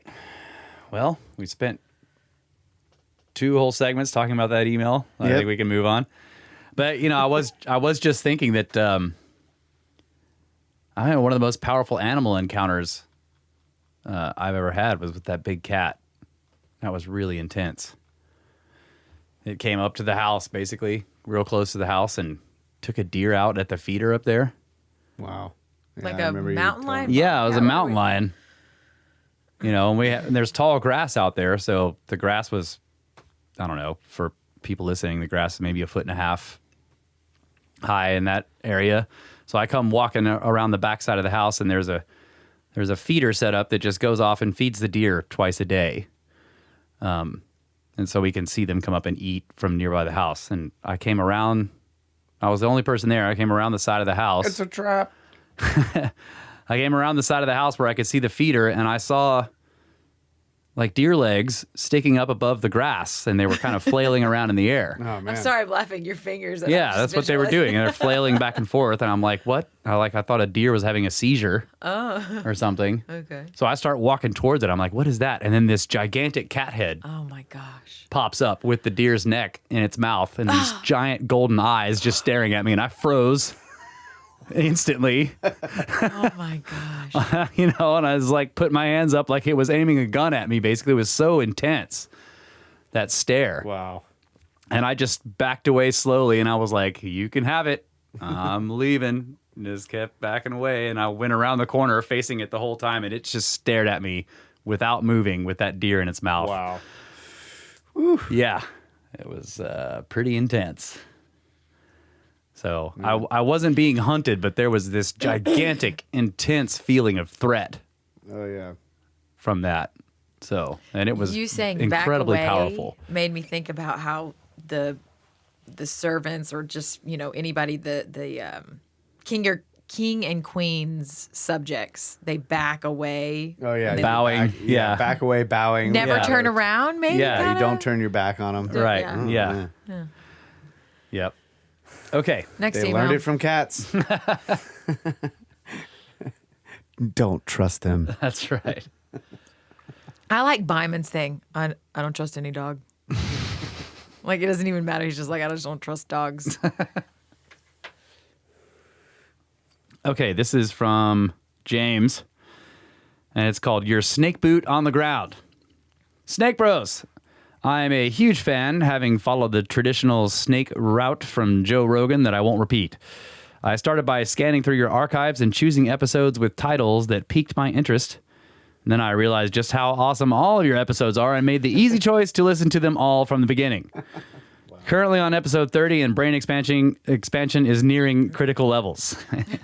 It's about to go critical. I'd like to offer you guys and the Snake Force an opportunity, but first let me give you a bit of my background. I am from the UK. I have a background in engineering ranging from 10 years served in the RAF as an aeronautical technician up to working as a field engineer in the oil field. I even did some jobs in good old Texas back in the day. I quit everything in 2019 to fulfill a long-held dream of backpacking the world. Oh, my first plan was to make the journey from Mexico all the way to Argentina. In 2020, I spent the lockdown in Guatemala, and with a lot of free time on my hands, I started down this rabbit hole, and my mind has been blowing up ever since. I've always had a deep fascination with ancient history and archaeology, and I visit all the sites I get close to, such as Teotihuacan, Chichen Itza, Coba, Tulum, Tikal, the lost city of El Mirador in Guatemala, the Copan ruins in Honduras, and more recently, some other place I can't pronounce, and in a lost city here in Colombia and the Sierra Nevada mountains. This brings me back. Awesome. Yeah, this brings me back to the opportunity I mentioned. If any of our snake brothers or sisters are aware of any sites in South America that they want investigated or pictures taken or measurements taken, etc., chances are I'll be able to slither on over and fulfill those wishes. I've also picked up a bit of Spanish now, so that might help. With any luck, we can push the subject a little further forward. And with respect to mainstream archaeology, rattlesnake some cages in the process. As I write this, I'm in Colombia and will be until mid-May. It should be noted I slither quite slow, so I expect to make it to Peru or Bolivia by the end of the year.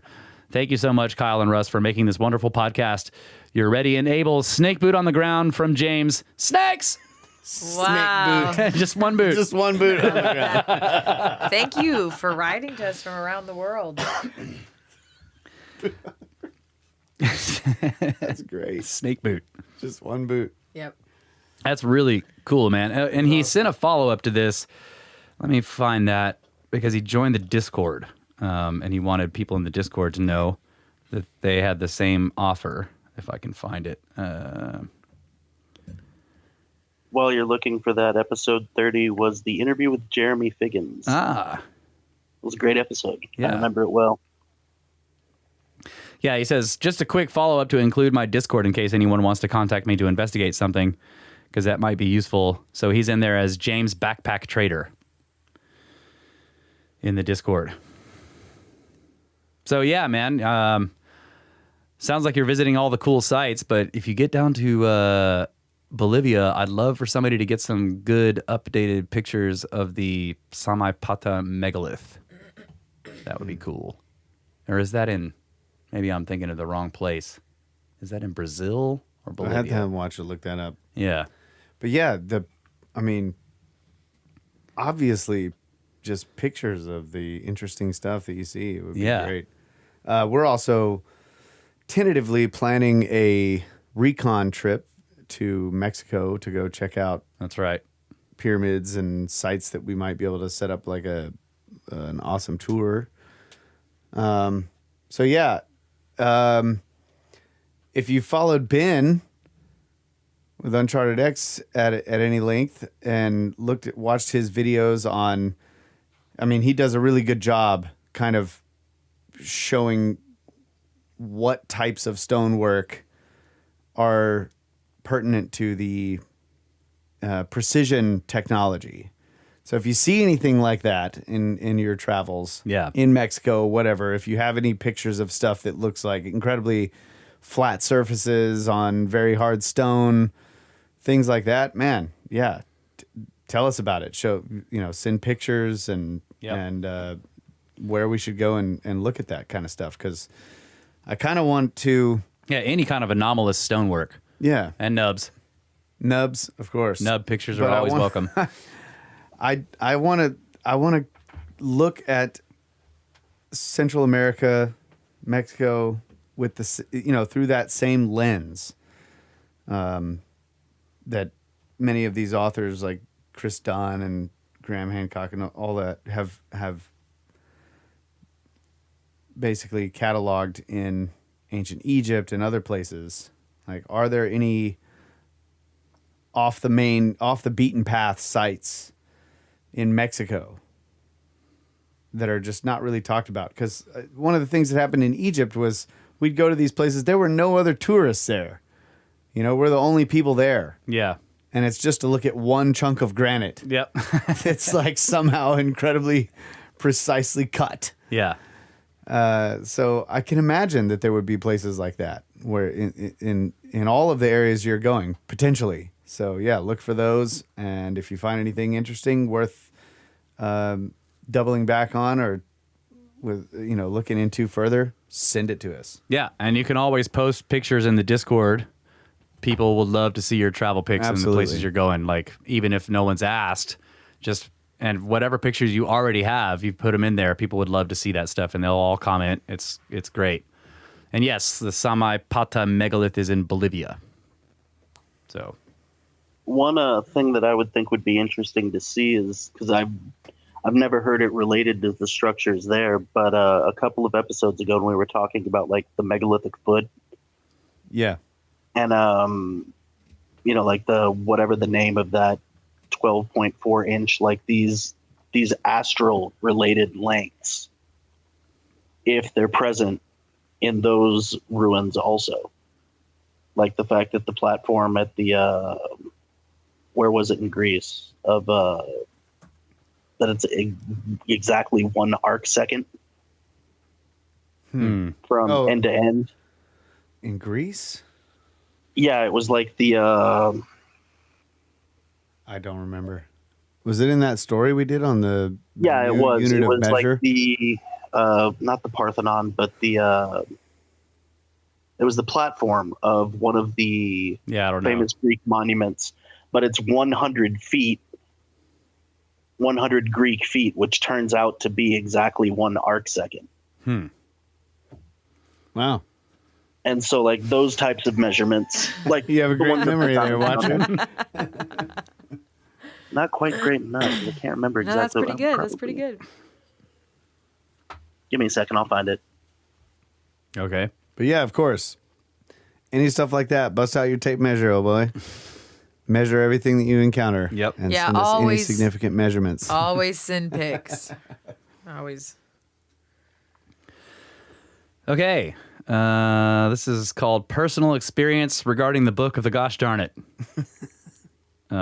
This is from Samuel from the Discord. He says, Hola, hermanos de la serpiente. I recently watched the 9th installment of your Book of the Damned book report, and I made a connection to one of the phenomena described in the book. Near the end of the episode, Fort described a phenomenon in which several equidistant orbs can be seen traveling in the sky. As you were reading the book, I suddenly realized that I may have witnessed this same event several months ago.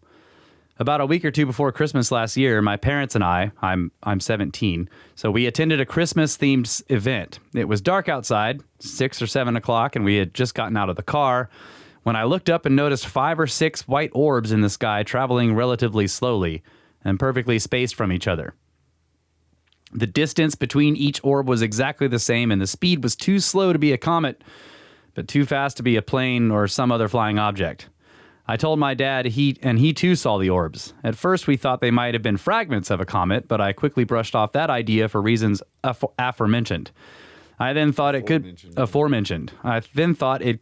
a Starlink launch, but when I Googled for recent Starlink launches, the latest one was around 3 days prior. So this didn't really make sense, as I doubt they would only launch 6 satellites at a time, and that they would take more than 3 days to escape Earth's atmosphere.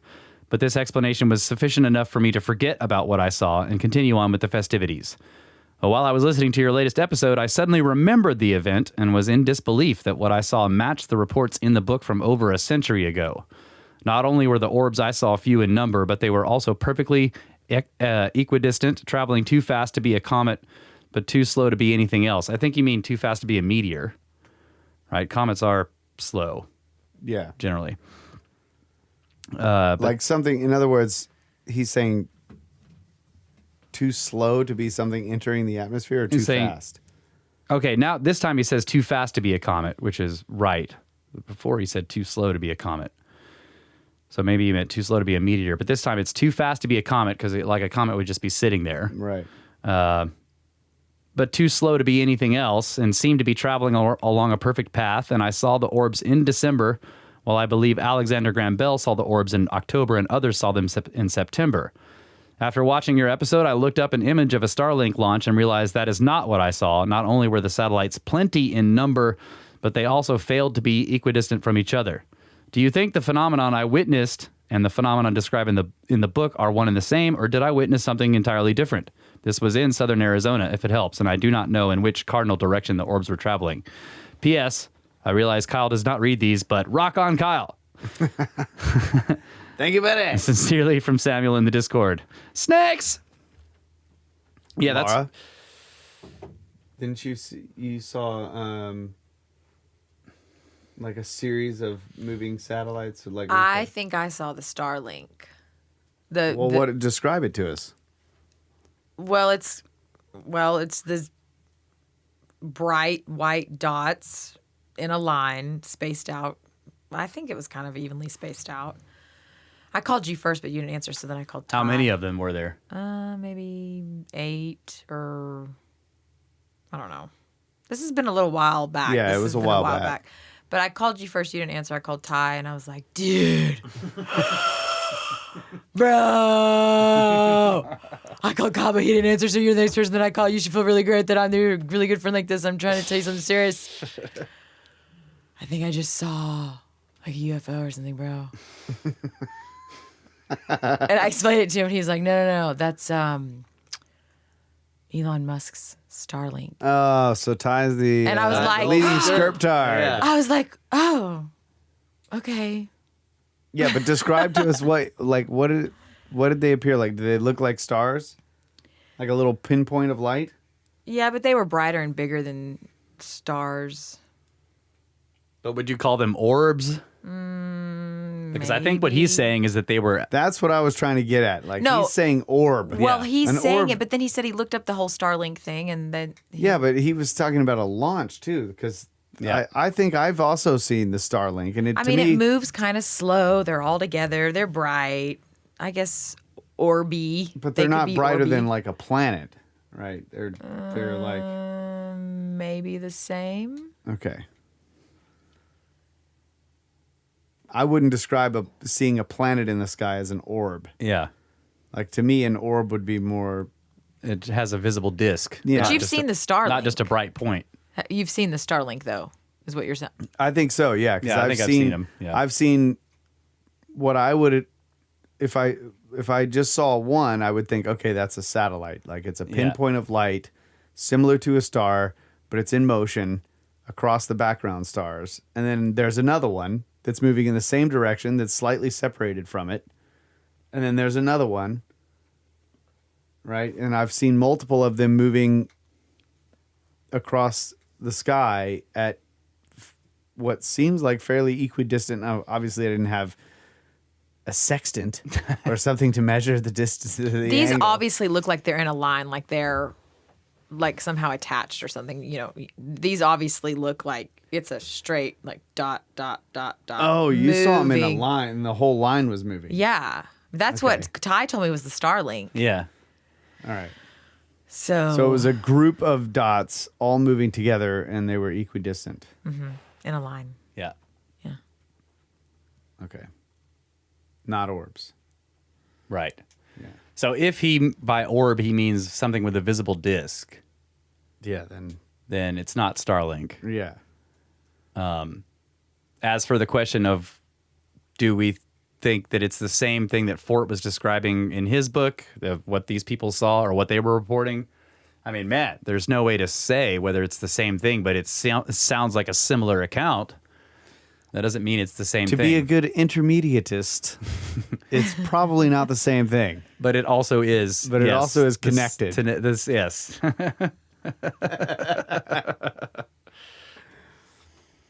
Uh-oh, the cat's walking on the keyboard now. Yeah. Why isn't it doing? Oh, she's not on a. Well, there's no sound effects where she's Okay. walking yet. So yeah, that's still an interesting. It is a very observation. Yeah. interesting account. Yeah. Hey, I know how it feels. Well, I don't know really how he feels, but I thought I really was seeing something. Oh, is it a big letdown when somebody's like, "Oh, that's like Yeah, it was. that's I was just Elon felt Musk. That's just crushed. like the most advanced technology that we know of. Oh, I mean, I see what you're saying, but I was really thinking I had just spotted aliens. I mean, you know how I am about aliens. yeah." So I was like, well, what about? Yeah, but we did see that one strange thing that was. no, no, that was weird up at the top. Yes, and that was Big not. bright- Kyle's described that on the show, but let's hear your description of it. What did you see? Well, again, that was so long ago, but I can't remember if it was 2 or 3 now. If it was 2 or 3 huge balls of light. Orbs, right? Orbs. Yeah. Yeah. Was it 2 or 3, babe? I remember seeing a bar. First, it was like a dash of light, and then it split into 2. Okay, it split into 2. It went that way. See, because I can't remember if it was like 3 that were all doing something and then they all like vanished off the same way, or was it? I don't remember exactly how it went, but I remember something very bright that was moving in a way. It was kind of fast, or like it was being almost like you're pointing a laser in the sky, like how it was kind of moving, you know. And then yeah, like something either split off or another one, and there was an action with like another piece or another one, and then they just like vanished. Yeah. So the way I remembered it is, it started out as like a blue dash of light, way off towards like San Antonio, and it was moving towards us, and then it split into 2, and one went a different direction, Yeah. and then they turned red.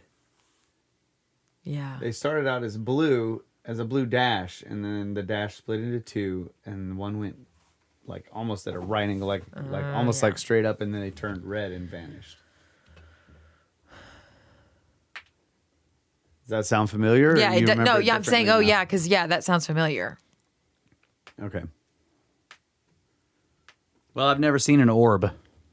Yeah, me either. Mom and Dad saw that one. With Well, I mean, us. what you were describing, there's 2 orbs, right? There's basically Well, like, to me, it looked like they were still. It was Connected? a dash, but it was still. It was at first. It was a bar of light, like a bright bar of light, like you would think of the tail of a meteor coming in. These were separate things, though. The Starlink seems to be like one thing. yeah. I'm asking. We're about the thing that we saw with Mom and Dad up there. Yeah. It was bright, like a shooting star would be bright, so brighter than the background Yes. stars. And then when it split, it was still points of light when it split into 2 things, brighter than the background stars. And brighter than the Starlink is. Yeah, because satellites are dimmer than most stars, Yeah. right? Yep. They can flash sometimes. yeah. But yeah. But this had the brightness equivalent to a pretty decent shooting star, but it was not going fast enough to be a shooting star. Yeah.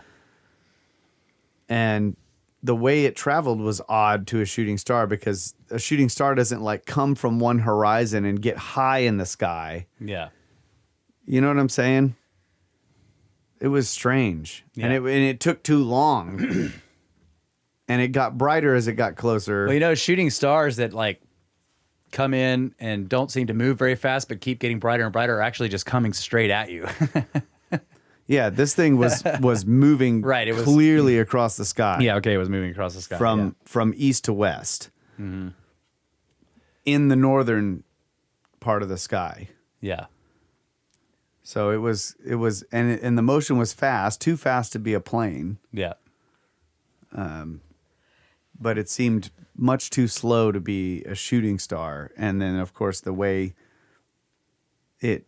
Moved around. its brightness was very consistent until they changed colors, and then Went in different directions. yeah, and then one like went really fast in a different direction. Yeah. And then vanished. Well, they both, and then the other one seemed to, from my memory, continued in the same direction, but like fast, and then blinked out. Okay. Man, I haven't thought Wow. about that for a while. I'm remembering more of it as you. And then Say it. the thing for me was that when I saw it, I asked all of y'all to tell me what you saw. Because I'm familiar with the way these types of sightings happen. And I was like, what did you see? What did you see? And what did you see? I asked all three of y'all to tell me what you saw right after it. Yeah. And then I told Russ the next day, and he looked it up on MUFON, and people in San Antonio had seen a cigar-shaped object. I remember that, yeah. Yeah, cool accounts. I did see a triangle thing one time. I don't know what it was. Maybe a military drone. Was this in San Antonio? No, it was out here. I was over at I was at Chad's. I was leaving his house. And I came outside and and it was in the middle of the day, right? It's not like I wasn't like looking at a glowing thing at night. I came outside and I lit up a smoke, I'm standing there or whatever, and I look up and kind of off towards the horizon. I didn't have to look up very far because it was off towards the horizon. There was this black dot, and it was moving, and there were no flashing lights, nothing you would associate with a plane. And it kept getting bigger, and it got bigger and bigger, and it got over us. It was getting overhead, and I saw that it was like a black triangle with like little... It had markings or something on it. Some parts of it were little white circles. Maybe it could have been 3 white circles at the points of the triangle. It was totally... It never made a sound. And it was getting closer, and I was like, what? And so I went and banged on the door, opened the door, whatever. Chad, come out here and look at this. And he comes out, and we both watch it, and it goes over us and just off, and it never made a sound. And it was moving really fast for something that looked as high as it was. And it just kept going. It never changed speed or direction or anything. And then it just like disappeared. And Chad was like, I think that was a UFO. And I was like, I do too. We just saw a UFO, bro. Gosh, I hope I get a lot more of those in my life. Yeah. It's cool to see one. I remember we all were like, whoa, what happened to us up there? All right, let's take a break. All right. The baby monitor battery's beeping. I have to go get the I gotta go get the plug. Okay. Break time.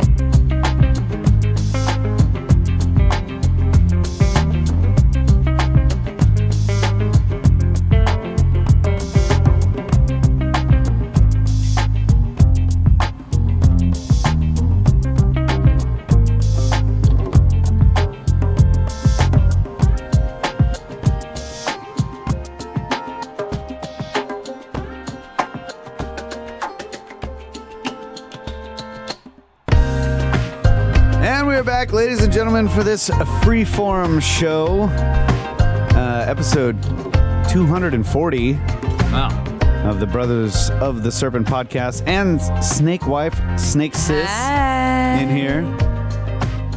And the Watcher. And the Watcher, of course. Glad to have you back, babe. It's been a long time since so Gods of Eden. Yeah, Brett said, Watcher. Yeah, he got the Watcher said 2 years since Gods of Eden, but I've maybe popped in to say a couple things since then, but... Well, yeah, but not for a full show. It's right here. She was on the show last in, what is that, January, February, March, April, May? I know, I have a problem with the numbers, too. 2020? May. Hey, was that... Yeah. Yeah, okay. It's been a while. Yeah. I had just become with child when we were finishing... That's right. We were like, we need to get you on the show because after this, you're done. You're screwed for a while. Yeah. So that's what happened. So I'm back. Yep. And so we're still going through the emails. Yeah, we got one final email, and we're not going to get to our show, our news stories, sadly. But well. It's been great discussion. We're already 2 hours in, so we'll just handle this email and wrap it up. Yeah. Okay. This is from Brian. And it's called What's up, dude? Crater Theory Rebuttal. He says, hello, fellow snakes. I'm a new listener, and I have been greatly enthralled by your podcast. I've been bouncing around the catalog, and now after consuming many episodes, I have a rebuttal for the reason craters are so circular theory. Before I get to the point, I feel it's necessary to say I'm coming from the high temples of the electric schools of universality. What is that? The high temples of electric schools of universality? Yeah. That's him trolling himself. I love it. He's a snake. Is there some kind of electric universe theory? Is that what he's talking about? I don't know. Okay. Anyway, he says, anyway, the theory you present is that after meteor/asteroid lands, it impacts and then explodes, and this makes sense. However, it discounts their size. Let me explain. The large size of some of these impact entities means that if they came in at an angle, then they would begin impacting while the rest of the mass is still possibly miles up in the air. Okay, so... Oh, those are huge objects. Yeah, that would be a very large one. Which has happened. I mean, the dinosaur killer is supposed to be 10 kilometers. Right? So when it begins to hit the ground, there's still a bunch of it that's miles in the air is what he's saying, which is true. Yeah, it's a good point. Yeah. Valid point. So so anyway, let me finish the emails. Thus, even if you wanted to say the main mass impacts and causes a crater, it doesn't explain why there, at the very least, is not a drag line leading to most of these craters.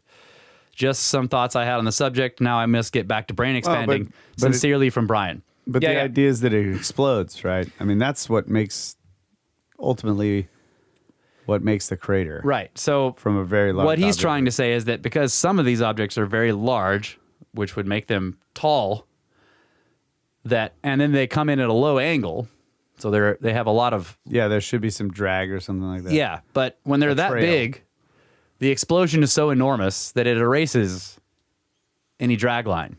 According to the standard model, oh boy. Yeah. I see.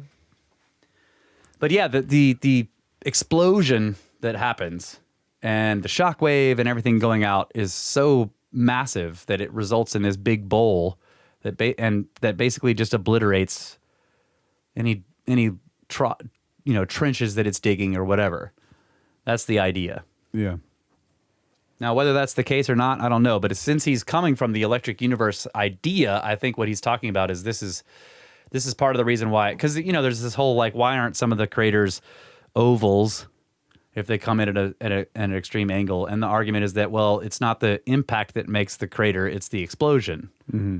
The impact certainly makes a crater. Yeah, digs a trench, makes a shape in the ground or whatever, but it's the resulting kinetic release of all that energy all at once that makes this gigantic circle. Right. So you would look at the holes in the ground from shelling, like in World War I. Mm-hmm. They're just circular funnels. Right. Because the shells they bury themselves in the dirt, and then they explode, and it makes a circular depression. Yeah.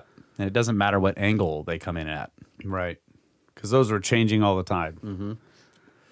That's based on where the enemy was. Right. So the end result is that the release of all the kinetic energy from the impact makes a big bowl that obliterates all previous shapes being made in the ground by the thing digging in. Yeah, and so obviously when the thing is hitting the atmosphere, it's burning. Yeah. Right? That's just an example of how much energy is involved in the collision. Yeah, it's setting rocks on fire. Now when it hits a solid, all of that energy yeah. Right. So it gets released almost all at once. Almost all at once. So the atmosphere is like a very thin thing that it's running into, and it's burning it. Yeah. And so then when you imagine it actually reaching the surface of the planet and it embeds itself down in there, that just completely ignites. It just turns it all into fire. Yeah. Very fast.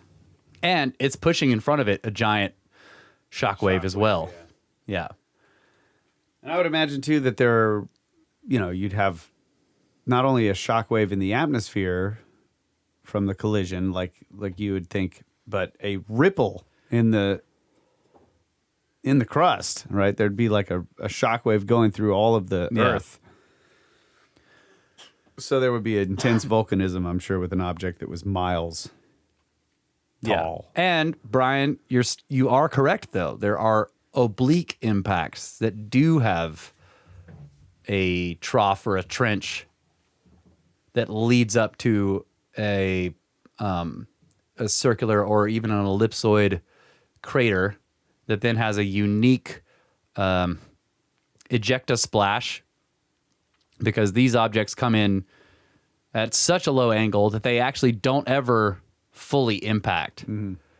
They start digging into the ground, and then that leads up to like a ricochet. Yeah, they start digging in. That leads up to a large explosion, but then the rest of the object continues back out into space. Yeah, because the explosion on the underside of a large object like that would be like another projectile, Yeah. like throwing the rest of the Back object out out into into space, really? space. Yeah. It leaves the planet again? Yeah. Oh, wow. Like it comes in at such a low angle that it's basically just skimming the surface. So it spends a long time in the atmosphere, runs through the atmosphere for a long time, puts a huge shockwave in front of it, and then part of it begins to dig into the ground, digging a trench. And then once that energy builds up enough, there's a big explosion that leaves this big circle or an oval at the end of the trench. And that obliterates the bottom half or part or whatever of the impactor, but the most of it continues back on out into space. Not like a ricochet, babe, like a graze. Skipping space rocks. Yeah. Still the same though, because when it's grazing, it's being deflected. Yeah, at it the gets same time. it probably does get deflected a little bit, but yeah, then the rest of it continues out into space, and then there's a very distinctive splash pattern that they call like a butterfly, wings. Yeah. Yeah. And that the reason you see the trench and the oval from the explosion and the butterfly wings instead of a big circle is because most of the mass of the thing didn't actually turn into kinetic energy after an impact. So I'm curious about the idea of the object being at such a different charge than the Earth, right? So let's say the object is far different in charge. So when it approaches the Earth, there's a discharge, like an equalization. Yeah. Since the thing has to spin so long in the solar system before it actually gets here, and the number one thing that's charging the solar system is the sun, Yeah. does the equalization, you think the equalization would happen before that, or would it? Because you see what I'm saying? Like the sun is charging our atmosphere. Yeah. It's charging our system, the local system here. Yeah. So you'd imagine if another object comes in with a different charge, wouldn't it be affected by the sun's charge long before it had to discharge with the Earth to equalize? Yeah, and I think wouldn't that all be affected by its spin and its composition, its ability to retain a charge or whatever, like whatever's happening. So you may end up with a difference anyway. Mm-hmm. Like how much of a charge does Mars have? It doesn't have a magnetic field. If it has a metal core, it's cold. Yeah. Theoretically speaking, nobody actually knows. It might be easier if the object had a metal, like if there was a lot of metals in it to be charged more equally with the Earth because it was metal and it was being affected by the sun's electromagnetic could field. Be. Yep. Whereas if it was stony, it might retain a bit more of its alien charge, I guess. I don't know how else to describe it, but something's different than the Earth. I don't know. But yeah, I going on the idea of electric universe, an object that is entering the Earth's atmosphere, I can imagine would have a different charge. This is basically the idea. And so there would be a discharge event. Yeah. Potentially. No pun intended. But That's a shocking statement.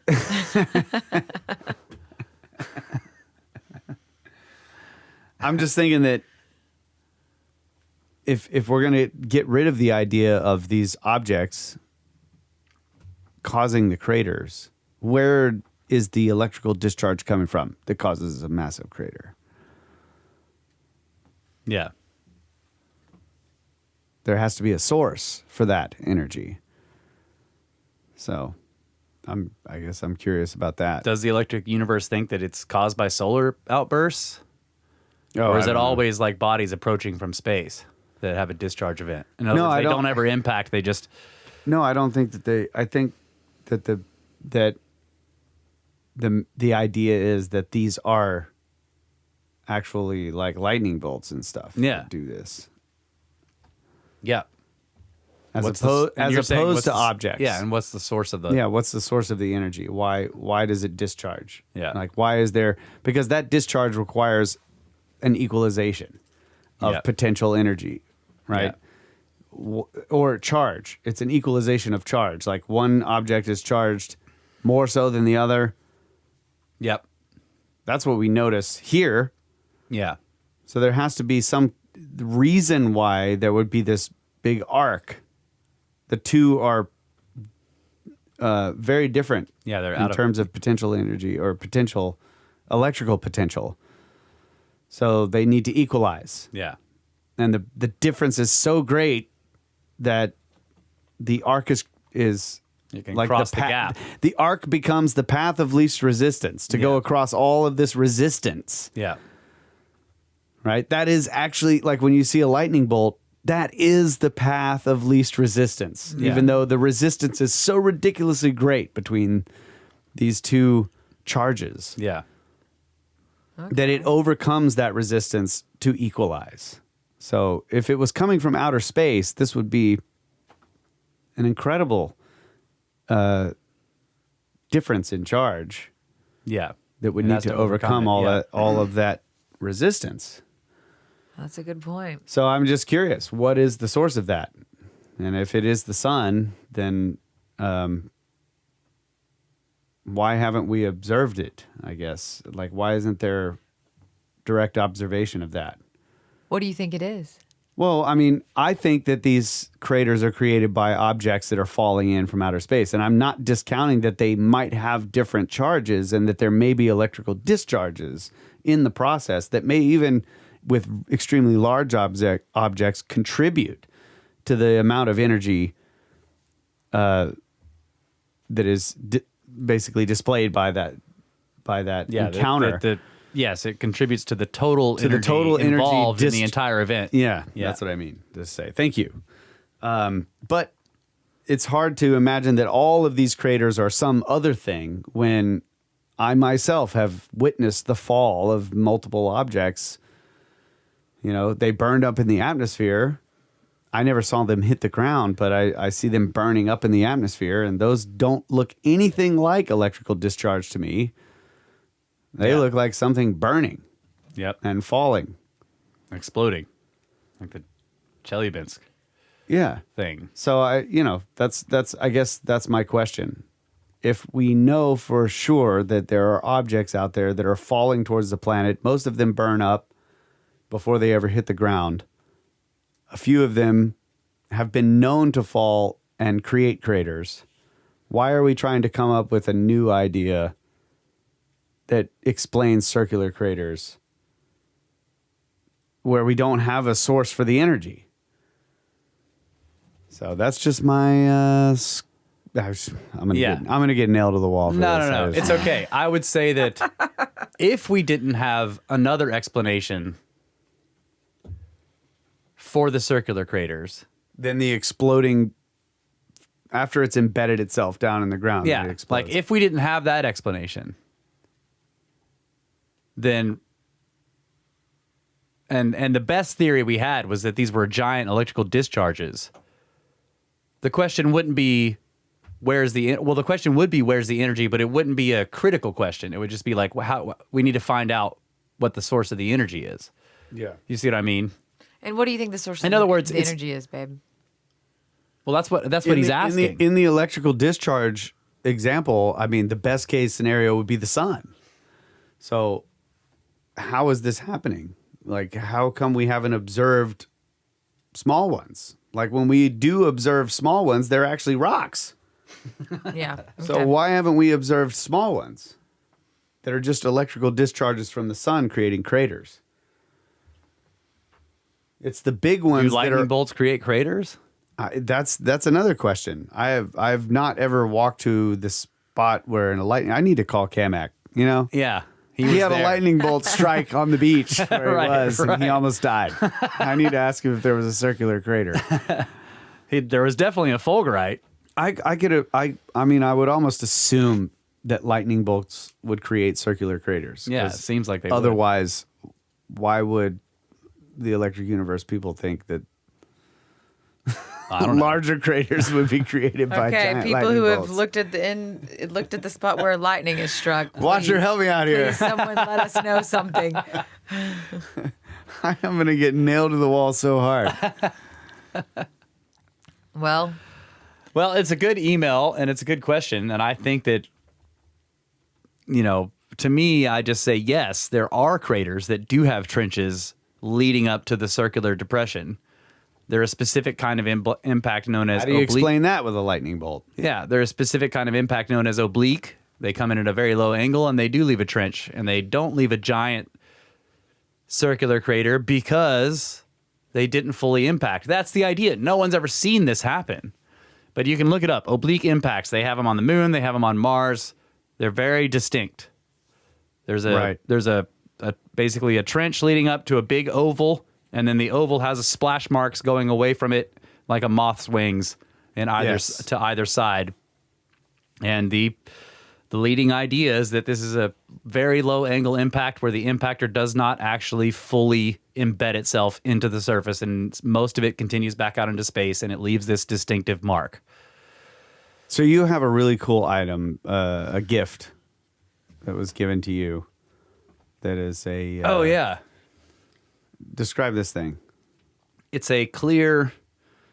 Is this what you're talking about? It's a clear square, like almost. It's not a cube. It's like a square of material. It's translucent, transparent. It's about a. I don't know if a it's half-inch thick or something like that. half-inch It looks thick. like plexiglass. Right, it does. And it's like, I don't know what the material is.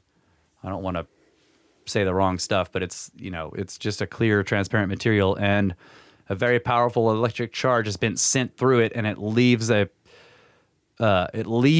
full pattern of the electrical discharge inside the electrical pathway. in the material. And it's this. And what does that look like? It looks like a tree. It looks Yeah. like a tree or a river system. A river or system. an erosion system. Yeah. Yeah. So in a river system, the discharge point, like the outlet, is this giant pathway. Yeah. And all of the input is coming from all these tiny little branches, like you would imagine all the little sources are maybe in the thousands, and they all slowly converge in this reverse tree-like pattern and then discharge at the base of the trunk of the tree. Yeah.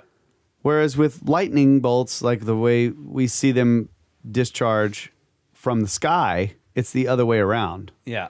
right? Now, I'm not talking about an energy source here, but just in terms of what we notice with lightning, in many cases, it's got a larger trunk up high and it branches out as it comes down. Yeah.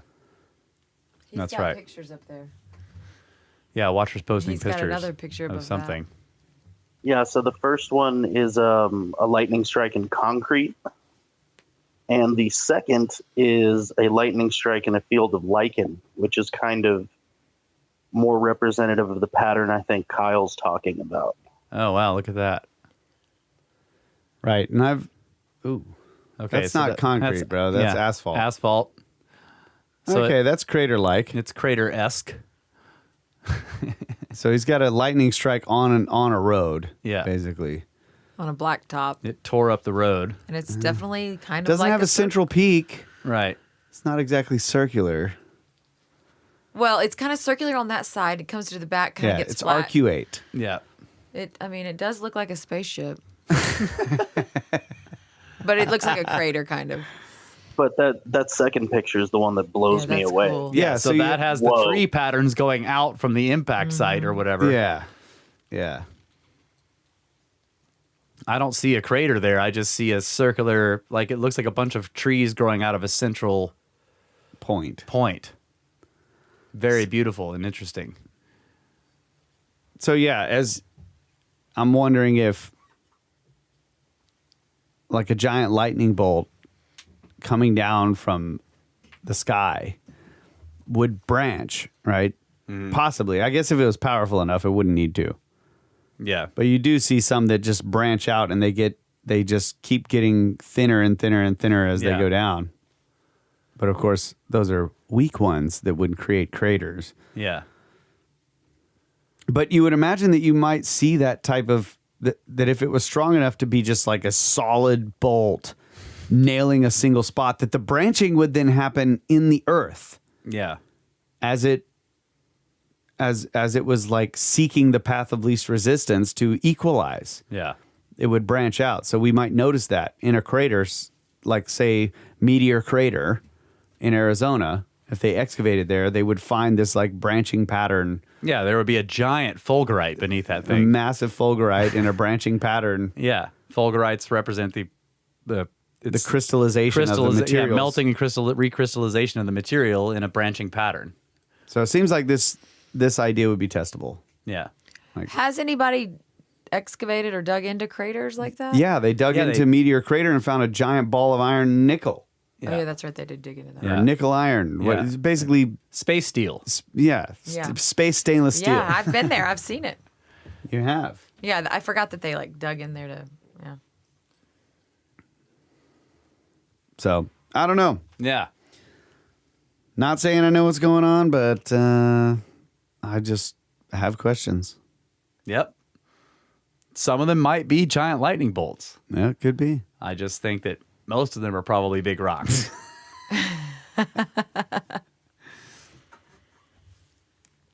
Well, this was a great show. Yeah. Lots of fun. Thanks for all the emails, guys. Yep. Really appreciate it. So let's give an update on the meetup real quick. All right. May 13th through the 15th. These boys have been working hard on this. Oh man, it's been so hard. They've been really dedicating time to work this out. Hey, Yeah. I have. That's what I'm saying. Okay. Russ has been dedicating a lot of time to this. I'm not being sarcastic. I'm just trying to let everybody know, like, y'all. I've actually done way more work on this than I wanted to. So yeah, we still have some spots left. That's great. There. You have to understand there are basically one large house left, which is called the guest house, and there's maybe a bedroom and some places to crash that are more in like a common area, some bunks, futon, that type of thing. So if you want something like that, hit us up. And there are a few camping spots left. So there's still a little bit, but we're kind of getting near the full realm. Yeah, it's mostly full. And which is great. I'm surprised. I'm not. I wasn't sure anybody was going to show up. We can always call up the local Snake Force friend group. Yeah. And fill it out. Yeah, so But what's great about this is we can tell them to F off. Yeah. tell our friends? Yeah. No, you can't You come. can't come. It's full. Marty's going to be there. Levi's going to be there. The Watcher's going to be there. I'm going to Russ be and there. I are going to be there. Snake Wife's going to be there. Snakelings are going to be there. Sadly, Snake Stash and Snake Mom are not going to be there, but they're very upset. And they said, well, anyway, I'll tell everybody when we're actually there, but they're going to try to make it the next time we do this because they're very unhappy that we planned this at a time when they can't possibly cancel their plans. Yeah. Oh, my goodness. Yeah. So That's too bad. Yeah. Well, we'll do it again. I mean, this June, is the first if of many. you can go to Montana in June, you get to see the snake parents. that's right. Yeah, that's true. The snake rents or snake handlers. So yeah, that's it. There's a few spots left. Most of them are not in private bedrooms or private cabins. They're in common rooms, and we have a couple of camping spots left. So if you're still interested, you can all just give us an email. Send me an email at brothersoftheserpent@gmail.com.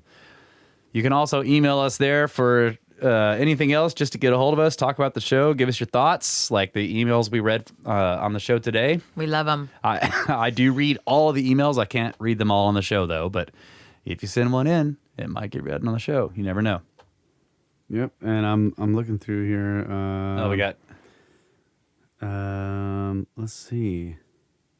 website, brothersoftheserpent.com, for everything related to the podcast. Did I do // No. Oh, well, // you are executive producer of this show. // I think I know who that is. $100 donation to the Pyramid Scheme. Appreciate it so Wow. much. Thank you so much. Executive producer of episode Thank 240. you. That's right. And then, real quick, I just want to mention our good buddy Darren Grimes from over at Crimerica. He did publish a book that he wrote about the students of Canada's Indigenous Residential School Program. It's called In Their Own Words. Check it out. It's on Kindle. Something very close to his heart for sure. And he just sent this to me and said, spread the word. So check it out if you're interested. And I it's can put links in the show Grimes. notes. Yeah, put links in the show notes. And it just came out Tuesday. Go, Darren. So, Yeah. yeah, right on, brother. Is this his second or third He's book? awesome. Yeah. It must be second. I know about another one. Yeah. Yeah, that guy is, man, he's a hard worker. Dude, he is. He gets stuff really- done. Yes. We love Darren Yes. and Graham from Grimerica, and it's been a pleasure working with those guys with the Contact at the Cabin tours. And we are about to go to Utah to do the Dave Matheson tour with them. And the whole adventure with those guys has just been awesome. Yeah. So support them. Check out their podcast. Contactatthecabin.com for all the trips. Yep. And check out Darren's book. Grimerica.ca/support. Yep. Go support them. So yeah, you can check out our website, like I was saying, brothersoftheserpent.com for all the podcast related stuff. There's a whole bunch of stuff to go through on the website, so you can browse around there. There's also links for to support us if you want to support our show. The Pyramid Scheme is what we call it. You can do that through PayPal if you want to give a single donation, or Patreon if you'd like to do a monthly, and that gets you access to a bunch of our super secret Patreon stuff, where we've been occasionally publishing full versions of the bumper tunes we use on the show, and also we have our continued ramblings from other episodes and other related things, and sometimes just random ramblings. That's right. We have one where like the whole one is me talking about a dream I had, and there's another one where it was the whole one Kyle's talking about a dream he had one time. So, and you know, follow up with Marty on the UFO stuff. So And then there's one where I took over an interview. Yes, Laura took over an interview straight up. Oh yeah, Happened. It was great. It was after Egypt. Also want to give a shout out to Laura Clapp. She's on the Yeah. Cosmographia team. This is not my Laura. My Laura is right here. Yeah. Laura Clapp is really cool. We met her at the first Contact at the Cabin. She actually just came and visited us with her camper. She's been traveling all over the country, and she is a member of the Cosmographia team and handles a lot of the stuff over at randallcarlson.com. We had a great time hanging out. We hiked around here and just got to visit a lot, and it was really cool. And we also got to hang out with her at the Sedona trip, which was great. So wanted to give her a shout out, and also George Howard, who we got to meet for the first time on that trip, and he was just so great. And Yeah, George was awesome. it was an absolute pleasure hanging out with George at that. So shout out to George and the Cosmic Tusk as well.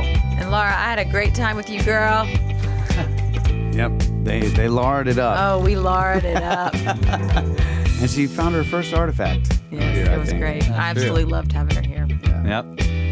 Well, you guys can also find the Discord on the website. Join the Discord, and you can hang out with a whole bunch of snakes. There's over 1,000 people in there now. Wow. So yeah, snakes all over the world. You can arrange your own meetups if you're. There's ways to find out if snakes are in your area, and that has happened. So that's one good thing that Discord is for. And then of course, just there's constant, amazing conversations happening in there all the time. And we have a whole bunch of admins that work really hard to keep the place running and to keep it, fun. So, and they do a great job. So yeah, if you join the Discord, you will be expected to pass a little test. That's right. Just make sure you're not Really difficult. And be nice in the chat. Don't That's get right. any of the questions wrong, or you're out. That's right. And the Discord and the Library of the Serpent, by the way, is run by the Saucy Jefferman, lover of books and booze.